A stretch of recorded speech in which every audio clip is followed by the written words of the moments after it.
Some pieces of clothing come with a small patch of fabric with a button on it. While it's quite obvious how to use the button, the fabric's purpose isn't so apparent. It's not there to patch holes. You're supposed to test your cleaning products on it. Then, if something goes wrong, you won't ruin the whole garment. The seemingly random dime-sized hole in the elevator door is actually a keyhole. If the elevator doors get stuck, an operator can open them manually by inserting a special key in this hole. The same tool is used when an elevator needs routine maintenance. Some plastic milk containers have dents in their sides that serve several purposes. For one, if milk spoils, this process can cause swelling and high-pressure buildup inside the container.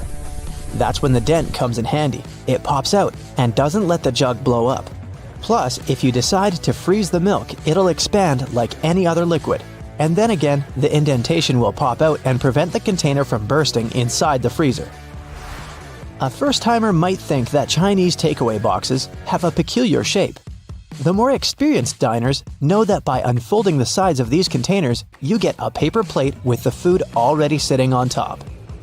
The lines on plastic solo cups can help you measure out liquids and non-liquids too. From the bottom up, those lines coincide with the measurements of 1, 5, and 12 ounces. The lowermost line is the perfect portion of mouthwash. The middle one is a serving of cereal for breakfast, and the topmost is the amount of water recommended to drink 4 to 5 times a day. Striped toothpaste will always come out in stripes even if you mash the tube with all your strength. No magic involved though. The product is very dense and viscous, so it doesn't mix well. The white, blue, and red parts of the toothpaste are pushed down at an even rate thanks to their similar physical properties. And viscosity helps the stuff be pushed down and out from the edges first, so no matter how hard you try, there will always be those perfect stripes. Not every iPhone owner pays attention to an almost unnoticeable little hole between the camera and the flash. It's the gadget's second microphone. Its role is to block outside noises when you're filming a video. This microphone also makes the sound clearer. Use it when you're on the phone in a noisy place. Dental floss can slip out from your fingers and tangle. To avoid such problems, tear off a piece and floss and tie its two ends together. It will be much easier to use and won't hurt your hands. Most frying pans have holes in their handles. You can use it to hang the thing on a hook on the wall, but that's not its original purpose. When you're cooking something in the pan, the hole in the handle is there to hold your messy spoon. It's especially important for plastic utensils because you can't leave them in the pan for long since they can melt.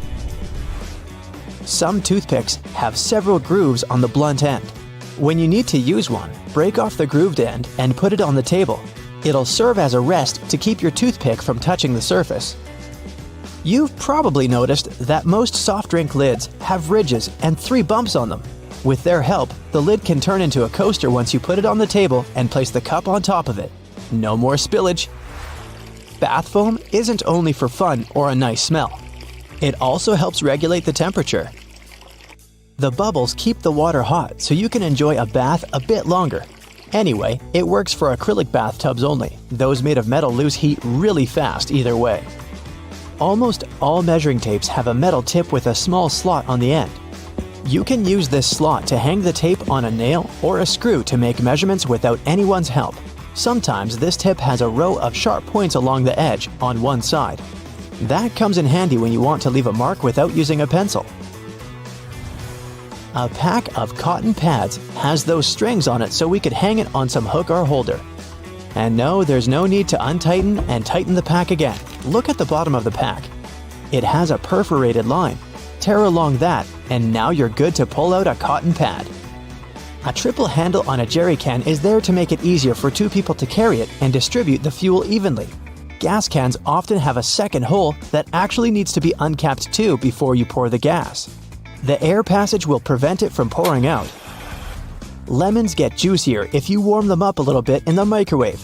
The heat softens the frozen membranes so the juice can flow out freely. More lemonade for you. When you buy some grated cheese, get ready for a surprise. If the package says it contains cellulose, it means that the cheese does contain wood pulp. Don't worry, it's digestible. It's added to prevent the product from clumping. The expiration date on mineral water isn't about water going bad. Actually, no water can spoil. but the bottle can. Over time, it starts leaking some chemicals that aren't quite safe. The spike in the cap of a tube of ointment or cream is there so you can puncture the tiny foil seal. No need to grab a toothpick or try to use your fingernails to peel it off. Post-it notes are supposed to be peeled off from the side, like you're turning the page in a book. Most of us tear them from the bottom, and that just creates a crease and makes the whole note less sticky. To prevent water from boiling over, just lay a wooden spoon across the rim of the pot. It only works for a little while though. If the spoon's surface gets heated up to the boiling point, the bubbles will just foam up and around it. That's why metal spoons won't do. They heat up too quickly. Some erasers have two colors and textures, not for pen ink versus pencil lead, but for different types of paper. You're supposed to use the blue side to remove pencil marks from heavy grades of paper. Most people use bobby pins upside down. The zigzagged part goes closer to your scalp. The texture keeps the hair and pin in place much better. And give your pins a spritz of hairspray before putting them in. They'll grip better. Ever noticed the tiny second hole in the lid of your coffee travel mug or to-go cup? It's there to control how smoothly the liquid flows out from the drink hole.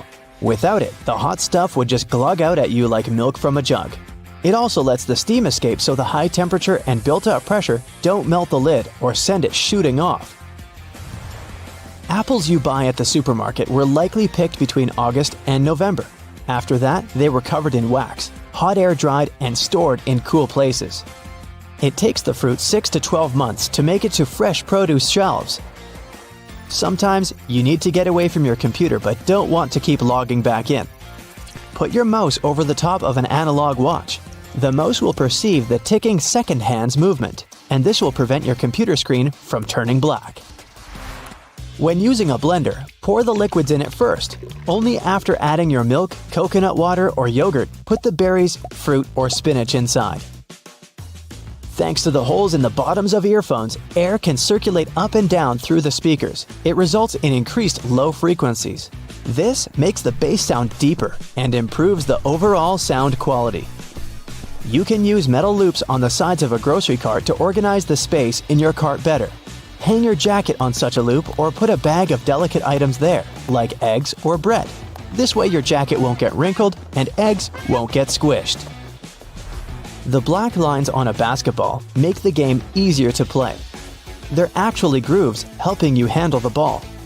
And since the players need to move around the court while dribbling or bouncing the ball, control is crucial. The black lines allow you to grip the ball better. You can also easily steer it in any direction once it's in your hand. If the basketball was smooth, you wouldn't be able to do it. By the way, pebbled dots that cover the outside of the ball serve the same purpose. The drawer at the bottom of your stove is there to keep your dishes warm when you cook large amounts of food. When one dish is in the oven, the already prepared ones are kept warm in the drawer below. Go shopping for some oranges and I'm sure you'll get them in a red mesh bag. You'll rarely see them lying around without one of those. It's pure marketing. And that color isn't a random choice. When packed in a red mesh bag, oranges appear more orange, fresher, and more appealing to you. So you're more likely to buy them, right? Lemons are usually sold in green mesh bags for a similar reason. If you pack them in red, they'll appear more orange. Green goes better with yellow and makes those lemons stand out. You open a bag of chips and find it half empty, or half full if you're an optimist. Frustrating, I know, but I figured it's not because the manufacturer wants to get more cash out of you. The extra air helps to protect your chips from any damage. If the bags were filled to the brim, you'd get chip dust instead of chips after their transportation. A raspberry-flavored ice pop is typically blue, not pink or red, which both would be more obvious color choices.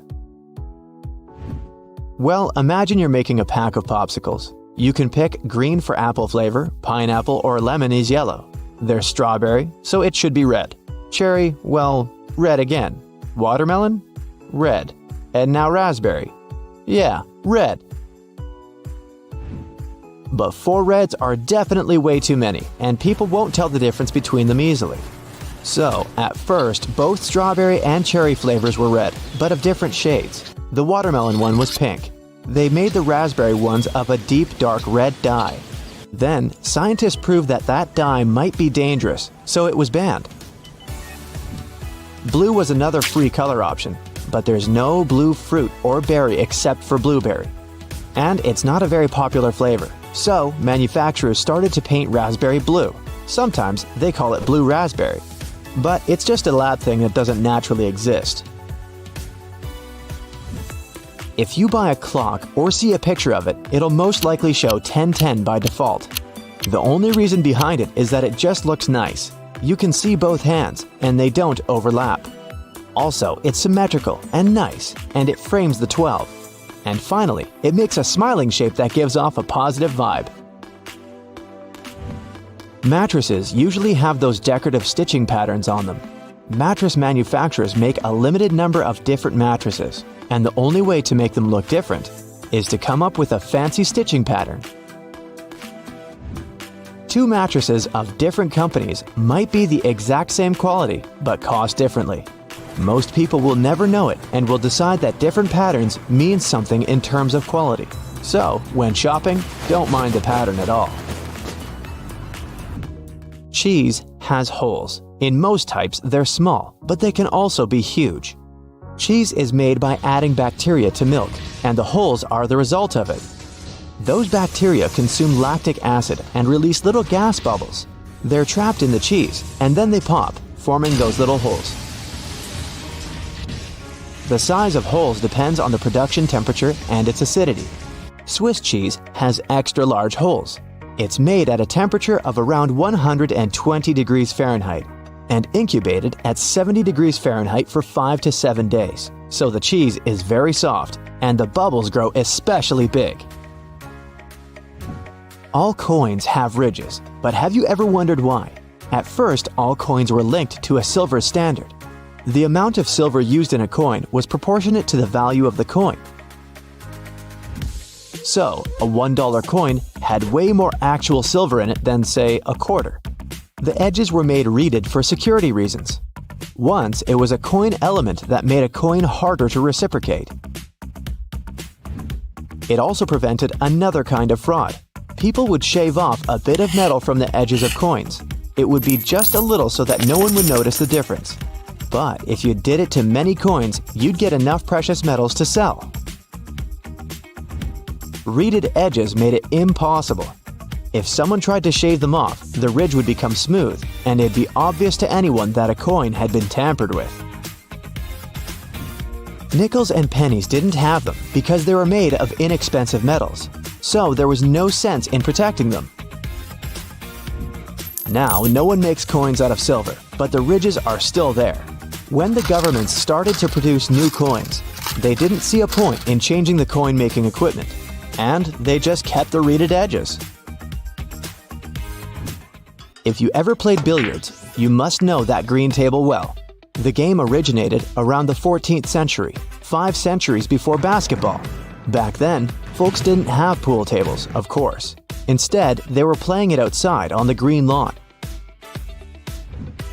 Later, people moved the game indoors so they could play it even when it was raining, and they kept the nostalgic green to give it some lawn vibes.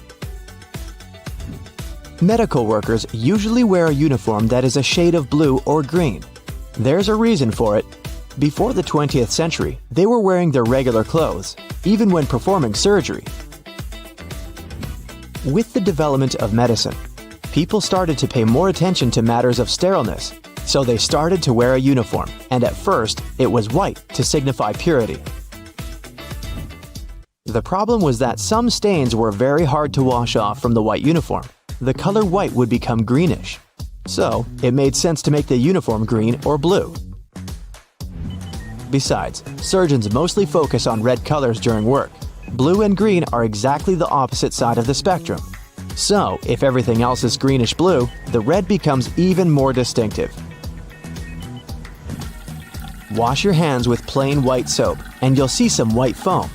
Wash them with a blue, red, yellow, green, whatever color, and the foam is still white. The reason for it is scattered light. Any light rays that falls on an object either get absorbed or are reflected back. Things that absorb all colors appear black. Those that reflect all colors are white. A red bar of soap is red because only the red color reflects back, and the other colors are absorbed. But once you produce some foam, it's made of many little bubbles. Each of them scatters light in different directions, so it looks white. Do you see something when you rub your eyes? These colors and shapes are called phosphenes. The reason why you see them is that when you're rubbing, you increase the pressure in the eyeball and activate the neurons of the retina that process visual information. Once they're activated, your brain interprets it as if you see the light and it tries to actually see it. Ever wondered why you have black circles around your eyes when you're tired? The skin under the eyes is very thin, so the blood vessels are very close to the surface and you can see any difference easily. When you lack sleep, your skin gets paler, and the blood vessels are even more visible. So, you can see those dark circles showing through the skin. Also, with age, your skin naturally gets thinner, so that's why older people tend to have dark circles. But if you're young, try to get more sleep, and they'll be gone. You say Germany, the Spanish say Alemania, and the Germans say Deutschland, and it sounds like 3 different countries, but it's just one. If someone's name is Olivia, she will be more or less of Olivia everywhere. So why do countries have different names in different languages? Countries have existed for a long time. Back when people from different countries couldn't communicate and spoke different languages, they'd refer to some territory the way they referred to it, never agreeing with other countries, and the name stuck. A German tribe called Alemanni once lived in what's now Switzerland. So I guess that's why the Spanish started to call the land Alemania. Then the Germans were united and called themselves Deutschland. In English, the pronoun I is always capitalized. Even the linguists don't know for sure why it's so. At least yet. I comes from the German Ich. During the time it evolved from Ich to Ich and later to I. Some theorize that a little I appeared to be too insignificant in a sentence, standing on its own, so it started to be capitalized to be more distinctive. If you've ever seen a behind-the-scenes video, you might have noticed that they click that clapperboard before each scene. This clap helps a lot at the stage of editing. The film and the audio are recorded separately, and when they're synchronized, the clapperboard makes that brief clap at the very beginning of a shot scene. And it's easier to find where the scene starts to add the audio. Another reason is to give more details on the filmed piece. They add information about the scene and take number, the filming date, the camera angle, and other important stuff to the clapperboard that makes it easier to go through hundreds of video pieces later. After a bad day at work, you decide to hide yourself from the rest of the world. You turn off your phone and your laptop and lock yourself inside the bathroom. You jump out of your meditation when you hear a beeping sound. It's your toothbrush saying, "Data transfer completed." Your robot vacuum knocks at the door. Looks like it must be after you. Robot vacuums make a map of your home to get around and plan cleaning better. They can share this map with other gadgets via Wi-Fi and store them in the cloud. When advertisers get access to those maps, they can get an idea of your home size, your income level, and lifestyle to send the right ads your way. Vacuums don't have microphones, but their navigation systems can be repurposed to listen to your conversations. They map the room with a laser beam directed at objects. Sound waves affect that light. If you collect that data, you can convert it back into sound waves and identify what someone said. Headphones and microphones are based on the same idea. Headphones turn electrical signals into sound, and microphones turn sound into electrical signals. If you plug your headphones into the microphone jack, they'll work as a microphone. Bad guys learn to do it remotely without your consent. There's malware that retasks your computer output channel into input channel. It can record sounds from across the room even when the headphones are in their jack and the microphone is turned off and disconnected from the computer. Then it compresses the audio and sends it over the internet. There are computer mice that look like regular ones but have microphones and a built-in SIM card in them. The mics are so powerful, they can even record whisper and broadcast that audio in real time. To activate it, you have to call the SIM card number and it goes on silently. To deactivate it, you can send an SMS to the same number. Some employers confirmed eavesdropping on their staff using that technology. A smart toothbrush remembers every move you made with it and shares it with you when you're done brushing. It also connects to your iPhone or Android using an app and sends data on your brushing habits to your dentist. They can watch over your brushing process and give you tips on how to take better care of your teeth. Smartwatches, fitness trackers, and other smart wearables monitor your health and can determine if you're walking, running, or driving with their built-in sensors. If third parties get control over that data, they can also monitor your hand movements as you unlock your phone, enter your PIN code at the ATM, or your password at the computer. The gadgets are smart enough to accurately guess all that secret data most of the time.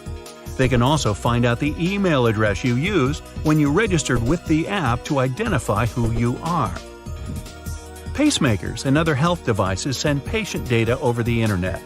In theory, criminals could obtain it during transfer and change it to look like the patient needs hospital treatment. That would make them leave their home, and bad guys could take advantage of the situation. Smart toys that have cameras and microphones in them can record videos and sounds and send them to the toy maker. To keep prices on smart toys lower, they don't add expensive security mechanisms to protect that data. If cybercriminals get a hold of it, they can steal pictures, videos, or audio, and even identify GPS coordinates of the house. LED lights equipped with sensors and connected to video cameras can watch over and listen to conversations over a large distance. This technology was used at one large airport for security and comfort reasons. Cybercriminals went further and learned to use ordinary light bulbs for eavesdropping on conversations. To do it, they need a clean line of sight between a powerful telescope and the bulb of the right thickness. It won't work if you have drapes on your window. When you're talking or listening to music, there are changes in air pressure on the surface of the bulb and it's shaking a bit. A special converter can turn data on the sounds from electrical to digital. Internet-connected thermostats can be operated remotely, and that made them desirable for cybercriminals. They once got access to millions of debit and credit cards data through a large retailer's heating and cooling system. Other bad guys found a way to remotely lock smart thermostats controls and demanded ransom to unlock them. Smart fridges can tell you when it's time to buy milk as they track your food preferences and have great connectivity. Smart dishwashers, coffee machines, washers, and dryers are also collecting and transmitting your data, even at moments you don't think they're doing it. Criminals can make use of that data to find out a lot about your schedule and guess when you aren't at home. Your voice assistant makes your life easier, but it must listen to you 24/7 to make that possible. They never record anything you say before you activate them with your voice. Everything that follows is stored in the cloud and can be of use for different companies. They can learn what music you like to listen to, what news stories interest you the most, and where you make your reservations. Some companies hire human reviewers to listen to commands to see if voice recognition works well and improve its accuracy. Xbox admitted they also hired people to listen to users' audio to improve voice command features. The problem is that it made some recordings by mistake and strangers were listening to personal chats. Home security cameras can take videos, pictures, and audio recording and upload them to the cloud without you even knowing. Manufacturers say it's done to improve object recognition. You can get access to that camera footage remotely using an app. There are programs that can guess a CCTV password and forward the video stream to a third-party computer. They can also get control over the camera and disable any signs of monitoring, like red light, so it seems inactive. Almost every car has an event data recorder that tracks information on its location, average speed, road condition, and even your preferred route. Your computer on wheels constantly streams that data to its manufacturer. They use it to try to prevent accidents and make other improvements. It's not clear who owns all that car-related information, so in theory, it could end up at a third party. Smart TVs run an operating system just like computers and also have a file system, cameras for video face recognition, and a microphone. They are always connected to the internet, and if cyber criminals get access to a TV, that can change certain settings and record audio even when the TV is off. They could also watch you through the camera and use the smart gadget to move to other devices on the same network, like your laptop. Well, I'm totally creeped out, so what can we do about it? You can disable automatic content recognition to stop your TV from giving you viewing recommendations and limit voice activation function for a safer experience. You'll find that option in General or Advanced settings under Viewing Information or Viewing Data. You can also disconnect it from the cloud altogether. Always change default passwords and usernames on new devices to secure your network. Make up a new password for every gadget every now and then. You can also split your modem and use one Wi-Fi signal for laptops, iPads, and the like, and the other for security cameras. Don't forget to turn off the Wi-Fi router when you leave the house to minimize the risk of a digital intrusion. Whenever possible, enable two-step authentication that demands physical access to the device to log in. Always install software updates as soon as the gadget manufacturer offers you to do it. Updates have patches for detected vulnerability issues. Cover your laptop camera with a dark-colored tape when you aren't using it. Delete your conversations with a voice assistant. You can do it at the manufacturer's website or app. Another option is to activate the Delete by Voice function in Settings. Then you'll be able to tell the assistant to delete what you just said or your last conversations. You can also mute the device when you aren't using it and choose not to send data to manufacturer to help them improve services. If you have a thermostat that connects to your voice assistant, tap the microphone icon on its screen and set voice control to off. You won't be able to activate it remotely, and it won't be able to listen to wake words and send your audio anywhere.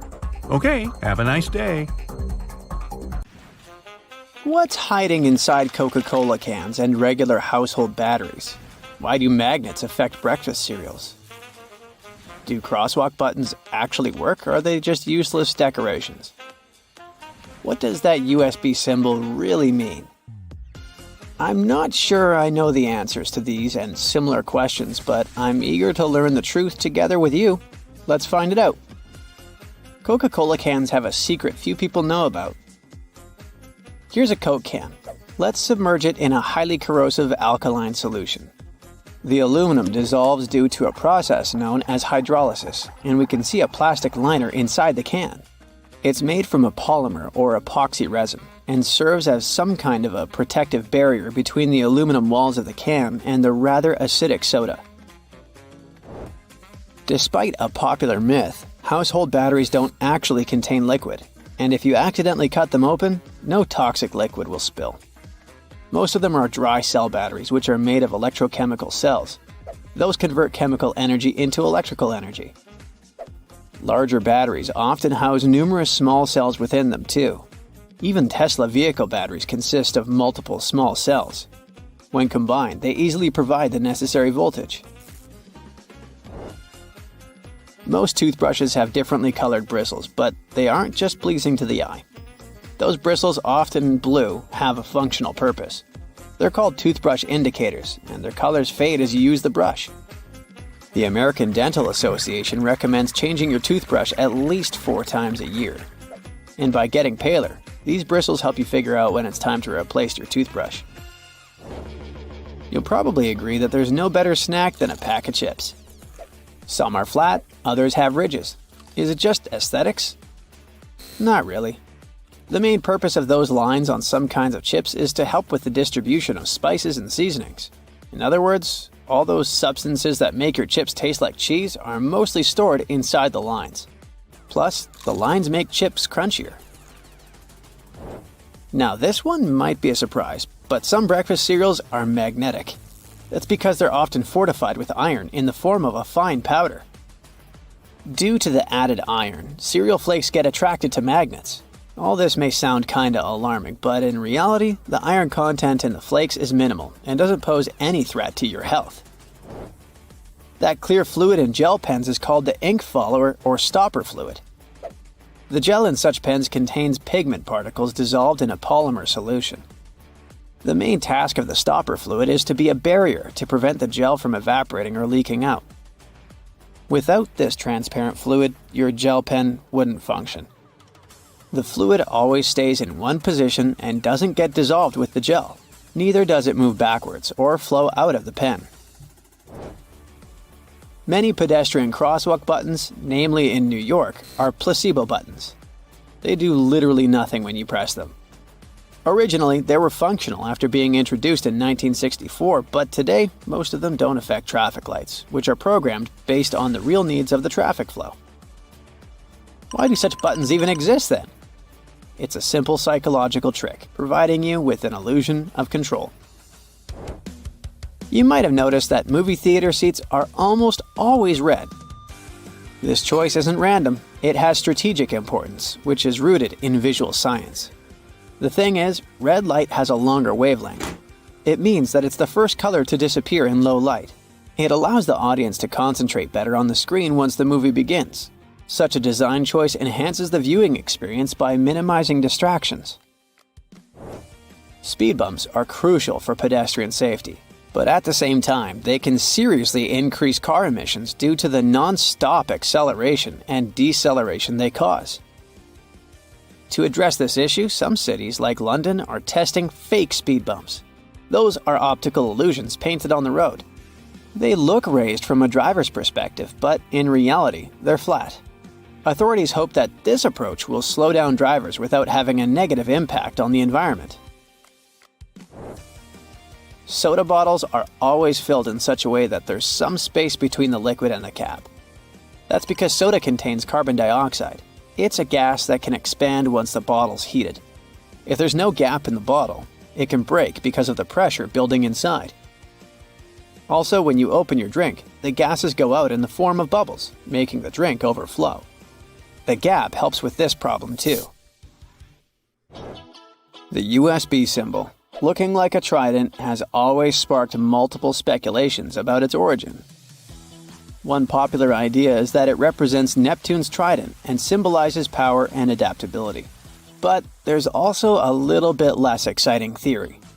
A man who claimed to have designed the symbol in the 1980s stated that it was supposed to represent connectivity. The large circle symbolizes a computer, while the attached shapes, the circle, the triangle, and square, stand for different outputs. The design of a tennis racket has a specific feature known as the throat. It's an open space below the head of the racket. This space isn't just for storing balls, it also improves the racket's aerodynamics by letting air pass through. It seriously reduces drag during swings. Speaking of tennis courts are usually built with a north-south orientation. It helps minimize the impact of the sun's position during the game, ensuring that neither player has the sun directly in their eyes. Look closely at a tram's overhead lines, and you'll see that its contact wires zigzag back and forth instead of going in a straight line. That's because all trams have pantographs attached to their roofs. The upper part of the pantograph is gradually worn down by the overhead wire and eventually needs to be replaced. To wear it down evenly, the wire is not installed strictly along the tram's path, but in zigzag patterns. As the tram moves, the pantograph slides along the wire, and it wears down evenly. Those cone-shaped water cooler cups? Their shape is intentionally designed to prevent users from setting the cups down. This allows employees to minimize the risk of spilling water on their desks around various electronic devices. Plus, less material is used to produce cone-shaped cups, which makes the process less wasteful and more cost-effective. It also kinda supports sustainability by encouraging people to drink their water quickly and dispose of their cups immediately after. Most suitcases have 2 zipper pulls, and it serves several purposes. First of all, if one zipper fails, the other can keep the suitcase closed. Even better, having 2 zippers allows you to have easier access to small sections of your suitcase without having to open it entirely. And finally, when you have 2 zippers, you can connect them with a padlock for increased security. Some plastic milk containers have dents on their sides. These dents serve several purposes. When milk spoils, it usually causes swelling and high-pressure buildup inside the container. That's when the dent pops out and doesn't let the jug blow up. Plus, if you decide to freeze the milk, it will expand like any other fluid. And then again, the indentation will pop out and prevent the container from breaking inside your freezer.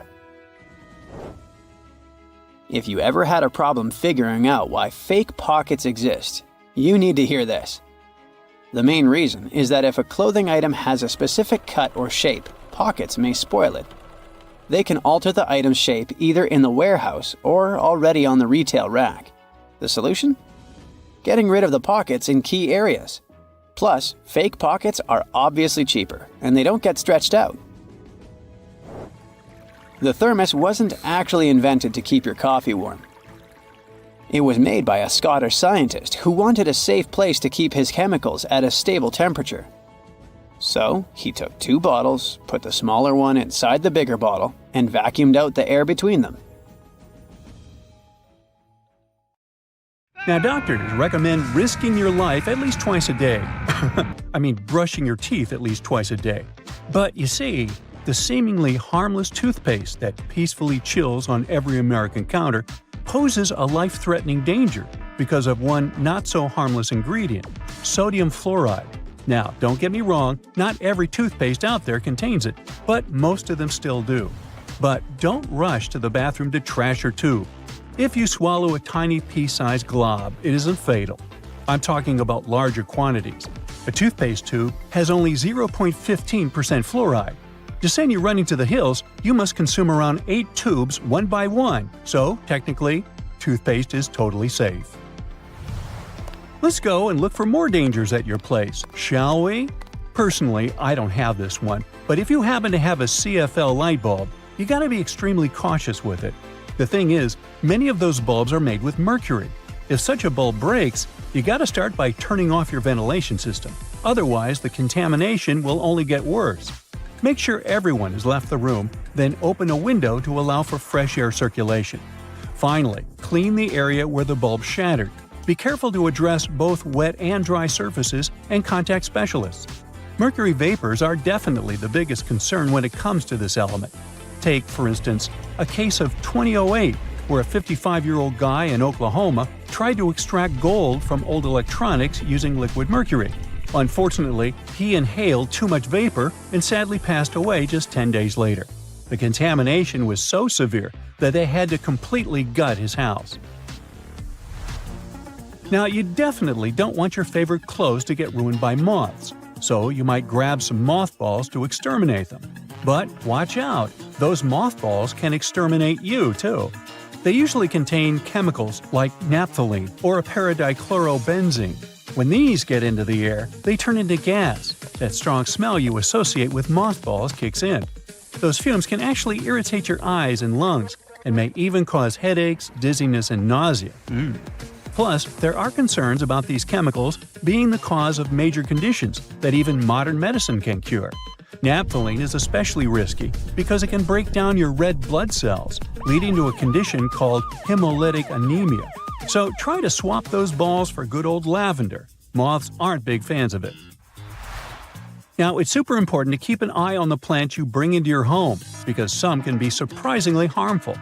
Take Dieffenbachia, commonly known as dumb cane, for example. Rumor has it that its sap can cause your tongue to swell up so much that it can block your airway. But can it really? Yes and no. It's true that this plant contains poisonous, tiny needle-like crystals called rapides, but they require someone to actually chew on a leaf first before any fuss happens. Otherwise, you might just feel a brief burning sensation or observe some skin redness. In rare cases, you might see some swelling in the area that touched the plant. Generally, just a little nibble leads to mild discomfort, so please don't snack on your potted plants. This warning is more for the safety of your pets, especially cats. Now, if Dieffenbachia stays in contact with the mouth for too long, it can cause some serious pain that might linger for days or even weeks. In those cases, a trip to the hospital might be necessary, especially if the throat gets affected, as that could impact breathing. But don't believe the hype that Diefenbachia is a lethal poison. That's just an urban legend. The bottom line? One must be really dumb to get poisoned by a dumb cane. Now, using a power washer can be more dangerous than you might think. The intense pressure can lead to serious injuries, and the high-speed spray can kick up debris that might cause even more harm. If you do get injured, infections can set in quickly, and without timely medical care, things can get really serious. Think severe complications, potential limb loss, or even worse. But honestly, it's not that scary. Just don't overdo it with pressure. Here's a friendly tip. Don't skip out on your weekly house cleaning, especially when it comes to the bathroom. The longer you put off cleaning it, the more risky it becomes. Bathrooms are notorious hotspots for bacteria, which makes regular cleaning essential. You definitely don't want those unwelcome guests like norovirus, E. coli, salmonella, or even Staphylococcus aureus hanging around, along with those molds and mildews. Just put things into perspective. An average toilet seat can host over 200,000 colony-forming bacteria. And here's another thing to keep in mind. If you're not careful while cleaning, you can accidentally create a dangerous situation. Mixing bleach and ammonia can release a toxic gas called chloramine. Those fumes can lead to some pretty nasty symptoms, from shortness of breath to fluid in your lungs. Guess what? If it happens, you will probably kick the bucket. And I'm not talking about the one you use for cleaning the floors in the bathroom. On a sweltering summer day, having air conditioning is definitely a blessing. But don't let that trick you into thinking there aren't risks involved. If your AC is on the older side, it can lead to various issues. For example, the ductwork and filters can trap harmful mold, bacteria, and allergens. If those aren't addressed, folks in your home might end up dealing with coughing, wheezing, or a stuffy nose.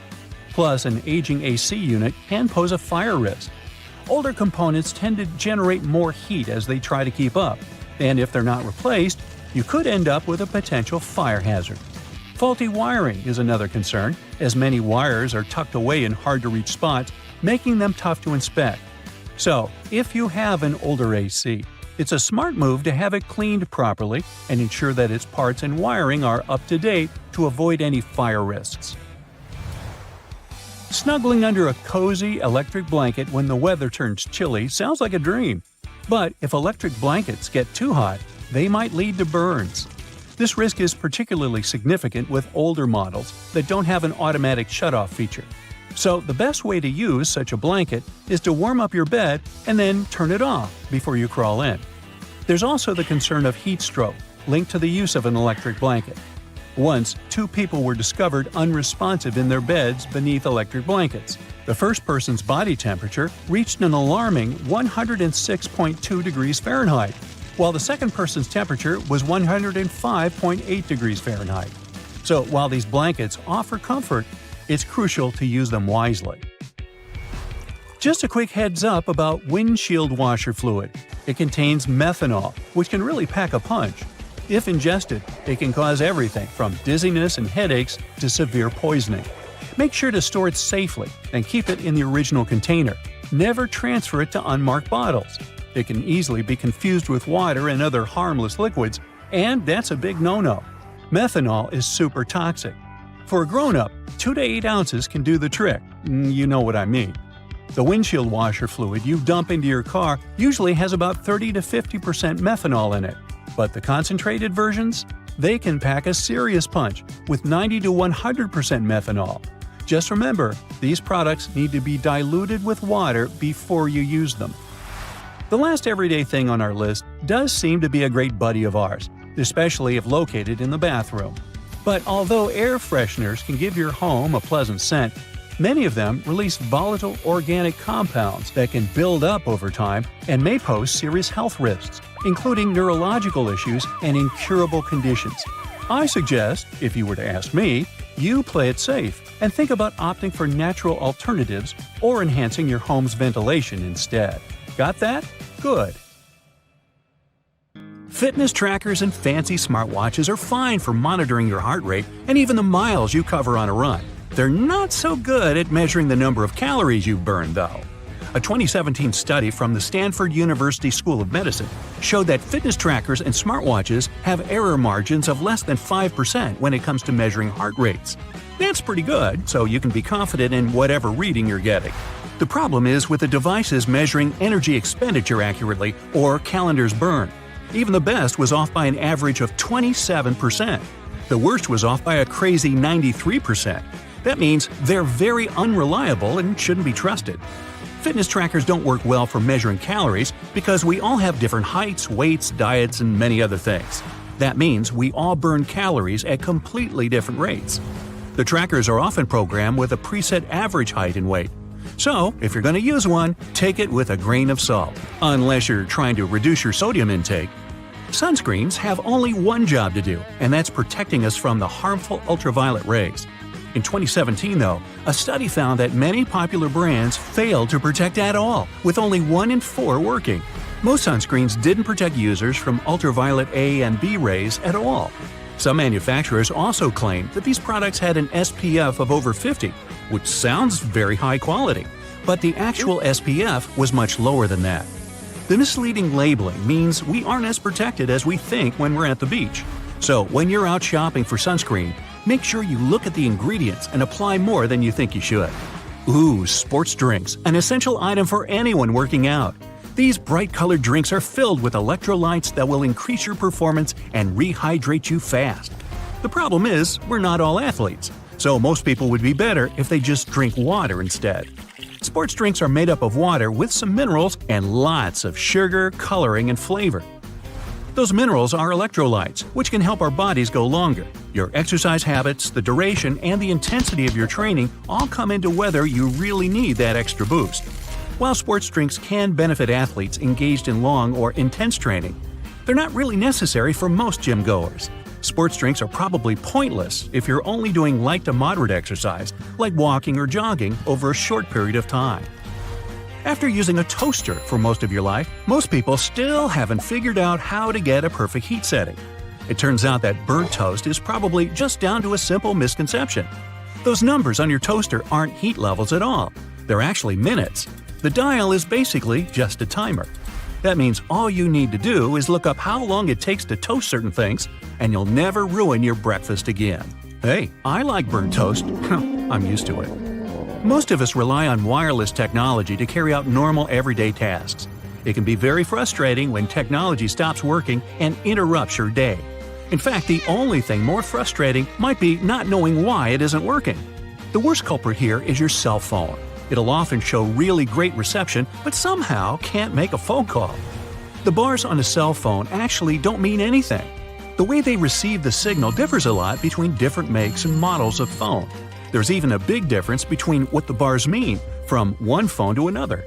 Meanwhile, watching a progress bar showing the percentage of time left to complete a download on our phones or PC can be tedious. Sometimes they just seem to be stuck doing nothing. Bad news, they don't really work. At least not in the way we think. The system updates the progress bar when certain milestones are reached. A progress bar at 50% doesn't mean half the file has been downloaded. Almost all the files could have been downloaded. The point of them is to give you something visual to look at. Progress bars aren't accurate because downloads and transfers have too many variables beyond the system's control. Internet speeds and network availability are the coordinators of how quickly a download will complete, while your computer's hard drive determines how fast things process and information gets put in the right files. It's probably best to make a coffee or set things up to download while you're in bed, instead of constantly checking up on an incorrect progress bar. Elsewhere, stopping at a crosswalk and pressing the button hoping the walk signal will come up might just be a waste of your time. It turns out that all that button pushing could be for nothing.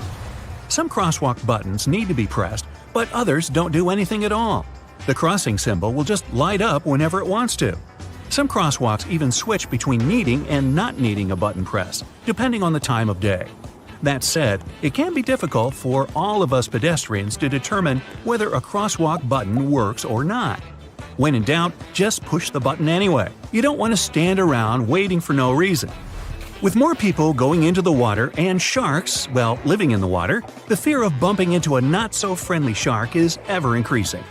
This shared water space has pushed many companies to try to create shark repellents. This sounds like a good idea that should help keep both people and sharks more safe. Companies have tried everything: sprays, wetsuits, magnets, wax, and even electronic devices to repel the scary fish. The bad news is none of these products are confirmed to actually work. One in particular makes the sound of an orca. Sharks aren't too fond of being in the same area as them, but does pretending you're an orca stop a shark from biting you? If you feel safer using them, then go right ahead. But if you're looking for a shark deterrent that's 100% effective, it's just not available. Psst, here's what actually works. Stay out of the water. Rushing into an elevator and repeatedly pushing the closed door button in the US is basically a huge waste of time unless you've got the special trick. In 1990, the US passed a Disabilities Act for elevators, which meant that elevators had to ensure that someone with a disability had time to get inside one. If you're on crutches, use a cane, or travel in a wheelchair, you don't have to worry about someone accidentally closing the elevator doors before you've had a chance to pass through them. There's one important loophole to this. If you're an emergency or maintenance worker, you'll have access to keys and codes that make that button operational.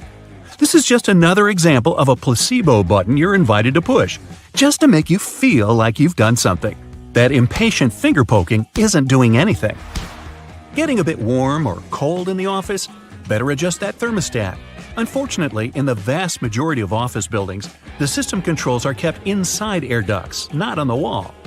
Technicians install dummy thermostats to give workers the illusion that they're dramatically changing the air conditioning or heat.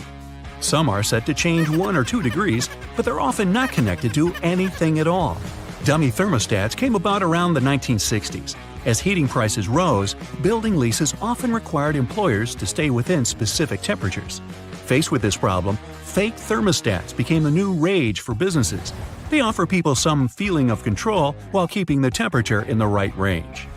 Now, ever come across some premium PC cleaning software that promises to clean your PC and make it go as fast as when you purchased it? Yeah! These third-party PC cleaners are often made to seem like they really work, but they usually don't do much of anything at all. They'll detect non-problems and list them as problems. The worst example of this is when they list browser cookies and temporary files as having an effect on the computer's speed, when they don't. It's better to stick to the operating system's built-in cleaner. It'll work fine if you ever need to clean your computer and save you having to splash out on one that does pretty much the same thing. Well, that's all I got. Time to burn some toast. You've probably noticed that train and bus seats are covered in fabrics with weird patterns. Have any idea why? Well, they use these patterns to cover any germs and stains on the seats. The brighter the color and the more patterned it is, the harder it will be for passengers to notice any stains and get grossed out. Also, the patterns are usually so ugly that no one even wants to look at them for long enough to spot any stains. So, yeah, the pattern is there to make you look away, and if you look, to make it less noticeable. No bus will ever have plain white seats, that's a guarantee. Just a few more bus-related questions to answer, like why don't buses have seatbelts? Buses are overall way safer than cars because they were designed this way. The idea behind this is called compartmentalization, meaning that the seats have high backs that absorb energy. The seats are also placed close to one another, so there's less space to move in case of an impact. Also, on a bus, the passengers sit pretty high off the ground, and in case of a collision, the force is absorbed by the bus's deck and not by the people inside. On top of that, a bus is way heavier than most other vehicles, and even if there is a collision, it distributes the force way differently than a regular car. Due to its weight, a lot of force is absorbed, and bus passengers don't experience much crush force. So, small and light buses that can't distribute the force as well actually do require seatbelts. And we have to remember that buses drive slowly, which minimizes the risk of an accident overall. We all know that school buses are yellow, but why? It's for visibility reasons. Yellow is one of the most easily recognized colors, and for a human eye, yellow is even more visible than, say, red. So, school buses are yellow to make them more distinctive. Also, yellow is visible in the dark, in fog, and on a rainy day. Actually, the color of the bus isn't really a true yellow. It also has a hint of orange. This shade even has an official name: National School Bus Glossy Yellow. By the way, taxicabs are yellow for the same reason, to be more visible in any weather conditions. Also, buses have huge steering wheels, and I finally learned why. Buses are bigger than regular cars, and they're also way heavier. So it's harder to turn a bus around, and way more strength is required to do so than when you drive a car. A bigger steering wheel that has a bigger radius allows the driver to turn the vehicle more easily, and it requires less force than if the wheel were smaller. Trucks have big steering wheels for the same reason. But have you seen those stuffed toys that some trucks have attached in front of them? Turns out, it's just a way for truck drivers to customize their vehicles. It's like a mascot that speaks about the truck or the driver. It's also a way to communicate to the world that the truck driver isn't all scary and tough, but a soft and harmless person that you shouldn't be afraid of. At least, that's how some truck drivers explain it. In Asia, there's also a belief that road accidents are caused by ghosts, and hanging toys are a way to distract the ghosts from causing harm to the truck. Ever been on a road trip? If you're not the driver, all you have to do is just sit in one place and do basically nothing for hours. Doesn't sound like a hard task, but some people find it terribly exhausting, and because of this, they resent road trips. Why do they get so tired? Well, sitting in a car isn't like sitting in a chair. The brain doesn't relax. Instead, it controls everything that's going on, accounting for movements and making sure that you maintain the right posture. Your brain is constantly working, exchanging bits of information with your muscles, so your body is working. Some people get tired because of this. If you aren't doing much, it doesn't mean that your body isn't doing much. Train rides are way more tolerable because trains don't stop or change speeds as often as cars do, so the body is more relaxed, and train trips are way more tolerable for people who aren't fans of road trips. Another mystery is why it's way harder to stand still in the same spot for 30 minutes in comparison to, for example, walking for 30 minutes. Again, it sounds like you're not doing anything when you're standing, so why is it so tiring? Well, standing is a pretty hard task for your body. When standing, the muscles in your legs work very hard to support the mass of your whole body. If you're standing, there are not many muscles working, and only a few of them have to do all the work. When walking, there are more muscles working at the same time, so it's easier. Also, when standing, both of your legs are working without stopping. But when walking, each of them gets a tiny break each time you step using the other leg. Why is it that the same book can have different covers? There are several reasons for this. First, the cover may vary because of the target audience. An edition of a book that is being marketed to older people is usually different from the edition aimed at younger people, with the one for younger people usually being brighter and cuter. The cover can also depend on the country the book is being sold in, trying to attract as many buyers as possible based on the tastes of the population. Next, books vary from edition to edition. At first, a book is printed in hardcover in small quantities to see how it'll do on the market. If the book is a relative success, there is another edition printed, often in trade paperback. The design of the cover is usually updated with every edition. Also, if a book has a movie based on it, there is usually another edition that follows. This edition will take advantage of the movie and use a movie scene as the cover, making it recognizable for people who saw and liked the movie, and encouraging them to buy a copy of the book. Most books are printed on yellowish paper, and few have plain white pages. But why is that? Unless it's a mass-market paperback edition with paper that's the same quality as a newspaper, meaning bad. It's done with good quality paper. Don't let the yellow hue confuse you. It's usually called cream, and it's a preference for any book because it's less tiring on the reader's eyes. The plain white paper is bleached, and it reflects a lot of light, so it can be exhausting to read for a long time. So, that yellowish paper is the best paper, and publishers regularly use it. Another thing about books is those blank pages they often have at the very end. Their number depends on the number of pages in the book. The thing is that books are printed in signature. A signature is a group of pages that printers fold together and cut to make a book. A signature can have a different number of book pages, with the minimum being 4 and then with other numbers divisible by 4. So, A book that is 300 pages long in total will fit in perfectly, and there will be no blank pages left. But if a book needs 303 pages, it'll need an additional signature, and the extra pages will remain blank, often marked with the word "Notes" or with the message, "This page is intentionally left blank," to let the reader know that there's no important information missing.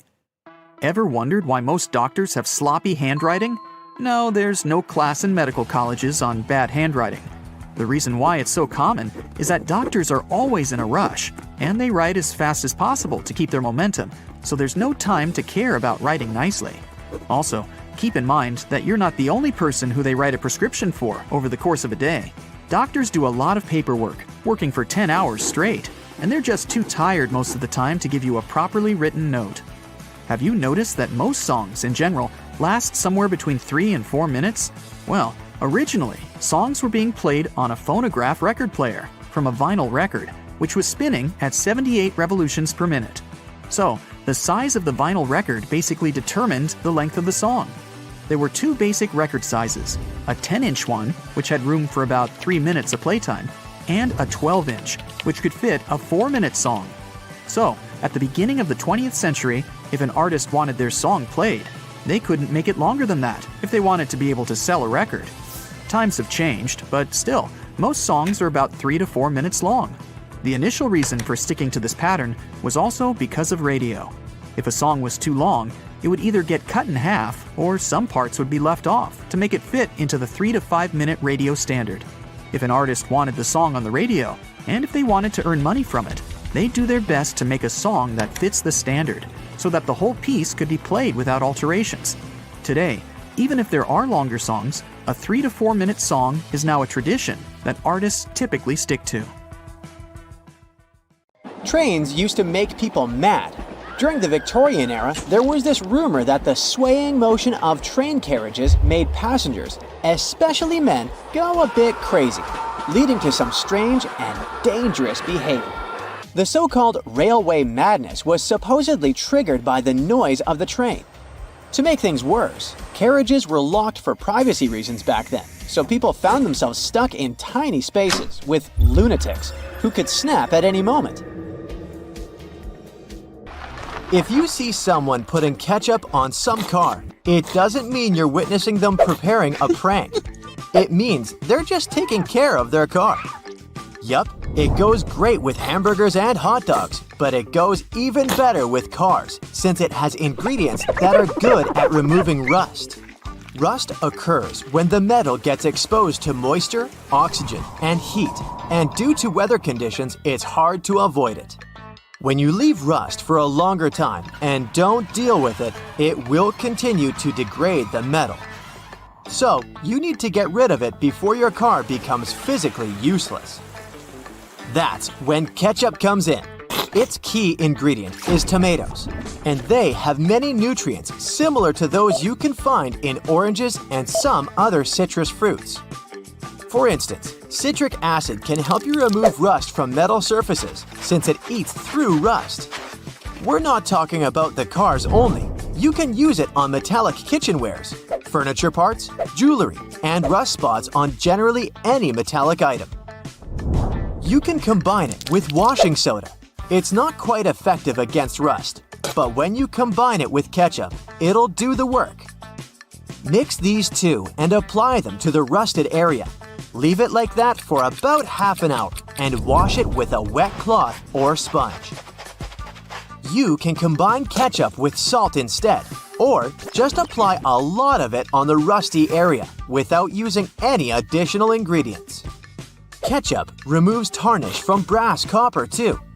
Put it on brass hardware on doors and cabinets, or some accessories such as bowls and candlesticks for 10 minutes to make it all shine.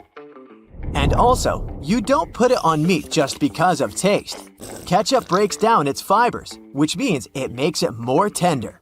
Locking handles as we know them were only invented relatively recently, in 1878. Before that, people had to get pretty inventive to secure their homes. Most folks used a latch string. They'd make a small hole in the door, thread a leather thong or string through it, and then loop it around a wooden bar. Even after doorknobs were invented, only the wealthy could afford a proper lock and key. Vacuum cleaners had a rough start too. The first one was invented in 1901, but it was so huge that it wouldn't fit inside houses. Instead, vacuuming was offered as a mobile service. The machines were parked outside, and long hoses were fed through the windows. And to get to the client's house, these large cleaning machines were actually pulled by horses. Back in the day, animals even used to pull strollers. Yep, with kids inside. The stroller was first developed in 1733 for the daughters and sons of a British nobleman who might have been a bit too lazy to walk with them every day. So, the first model was basically a shell-shaped basket on wheels that could be pulled by a goat or a small pony. This small chariot was cute, but probably not the safest way to get around. Refrigerators also used to be a bit scary. From the late 1800s until 1929, they used toxic gases like ammonia, methyl chloride, and sulfur dioxide to cool things down. People were so concerned about gas leaks that they began leaving their refrigerators in the backyard instead of keeping them in the kitchen. This danger even inspired Albert Einstein to create a new model.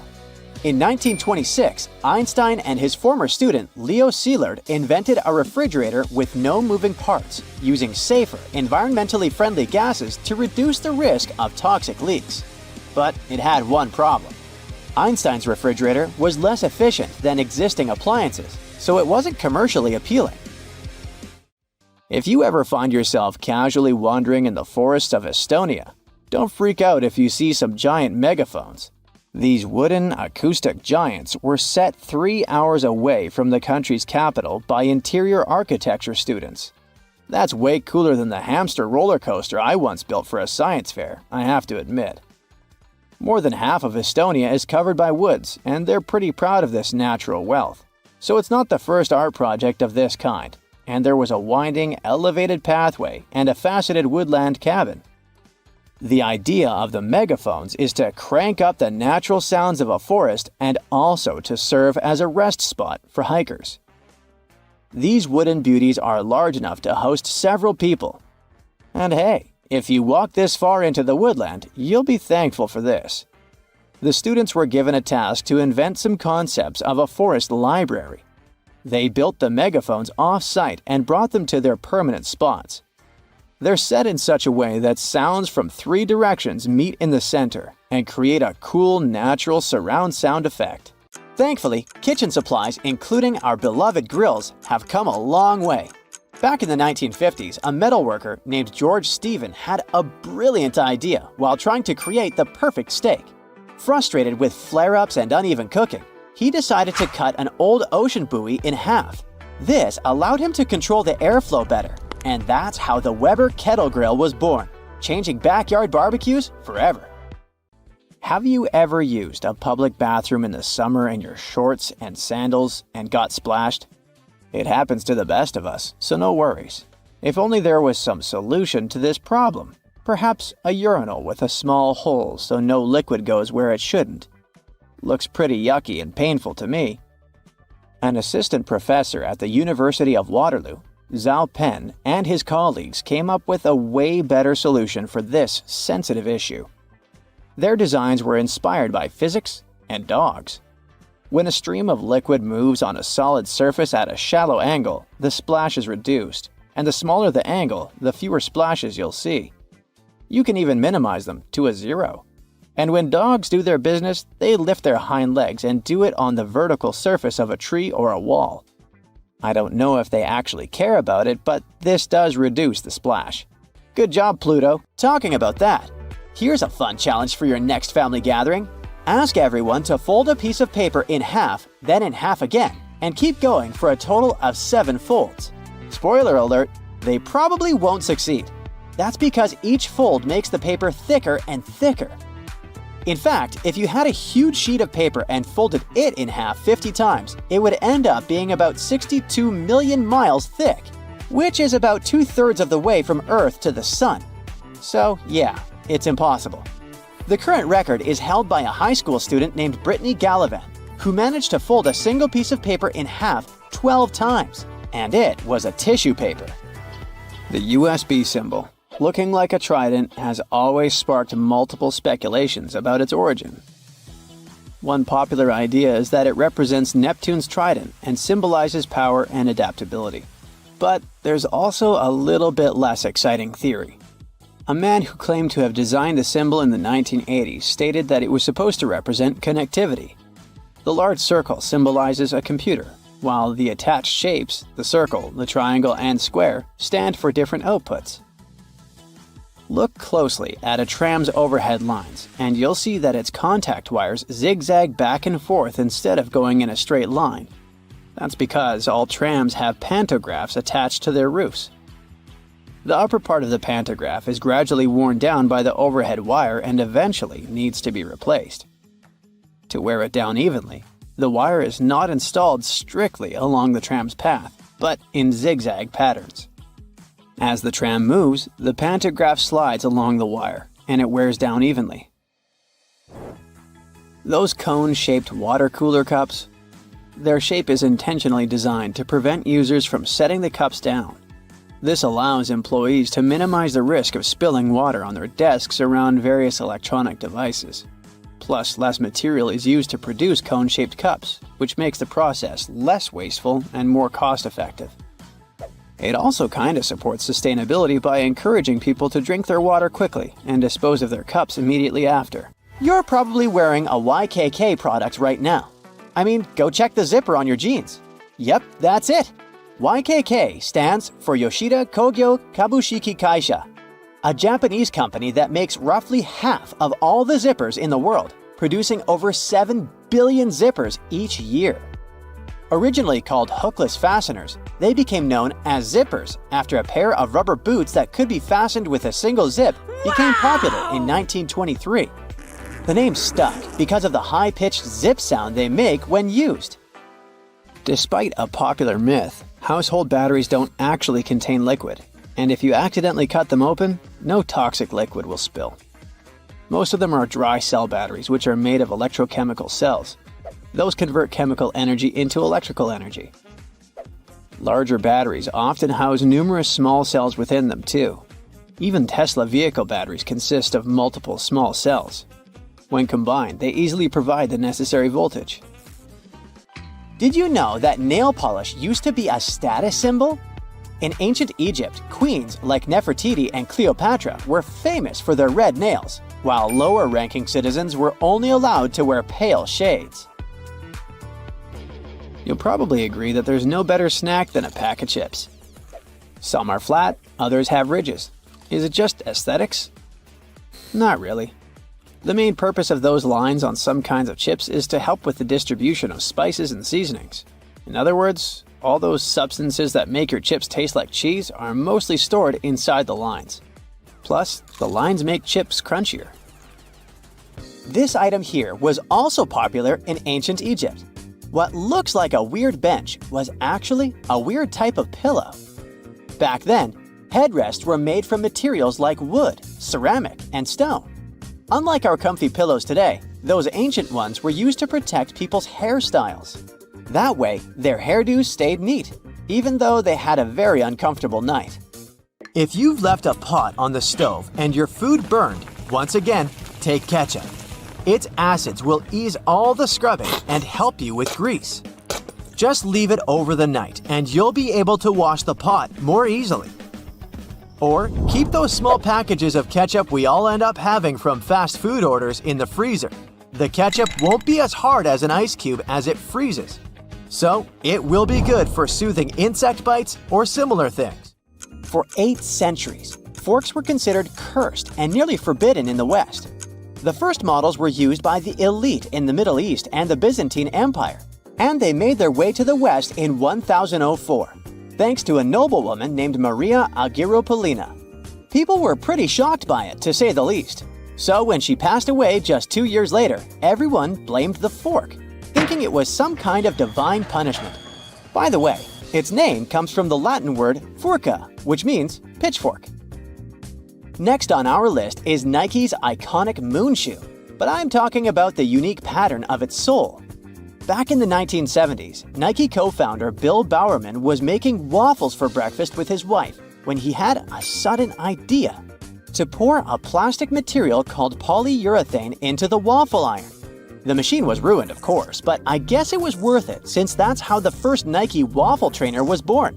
I mean, its soul. That clear fluid in gel pens is called the ink follower or stopper fluid.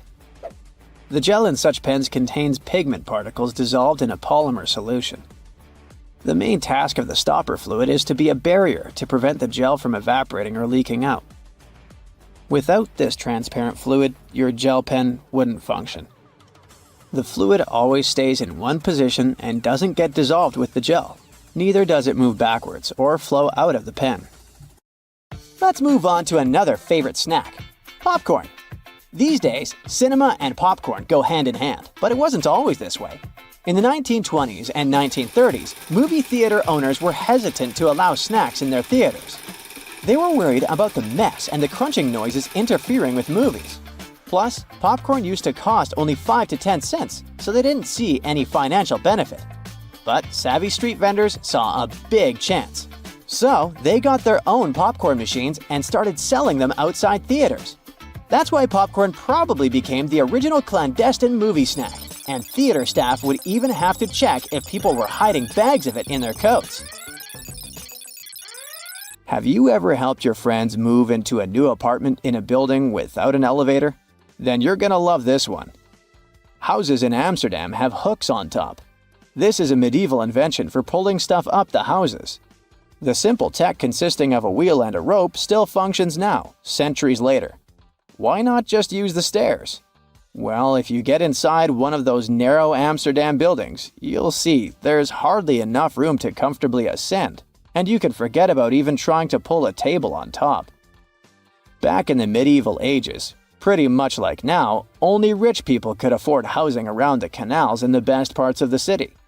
Those people were mostly traders and used the canals for their business. They stored goods in the same houses they lived in, and with regular floods, they had to find a way to keep the goods dry. And that's why they needed to invent something to lift furniture, goods, boxes, instruments, and food on the upper floors, and pull it in through fully open, wide windows. The lifting tech is one of the reasons the houses in Amsterdam are leaning forward. This position helped keep both the lifted stuff and the walls and windows safe during transportation. They didn't have to touch each other.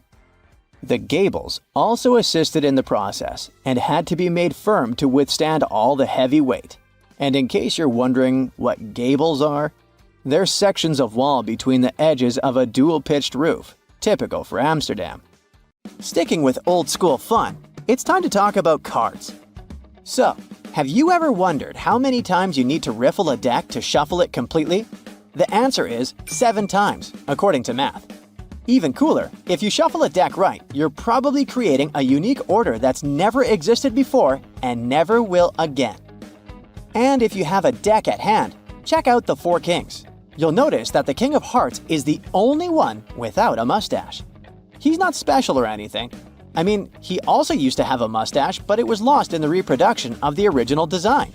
Your home has more regular things that can do magic tricks. Like if you have a house or a big terrace and want to make a nice flower wall. Try old mattress springs. Just hang them on the wall and let your imagination run wild with flowers. An old flower sifter can still come in handy, for example, as a planter. Even if you don't have one, you might find it at a garage sale or a thrift store. Wallpaper is making its big comeback when it comes to home design.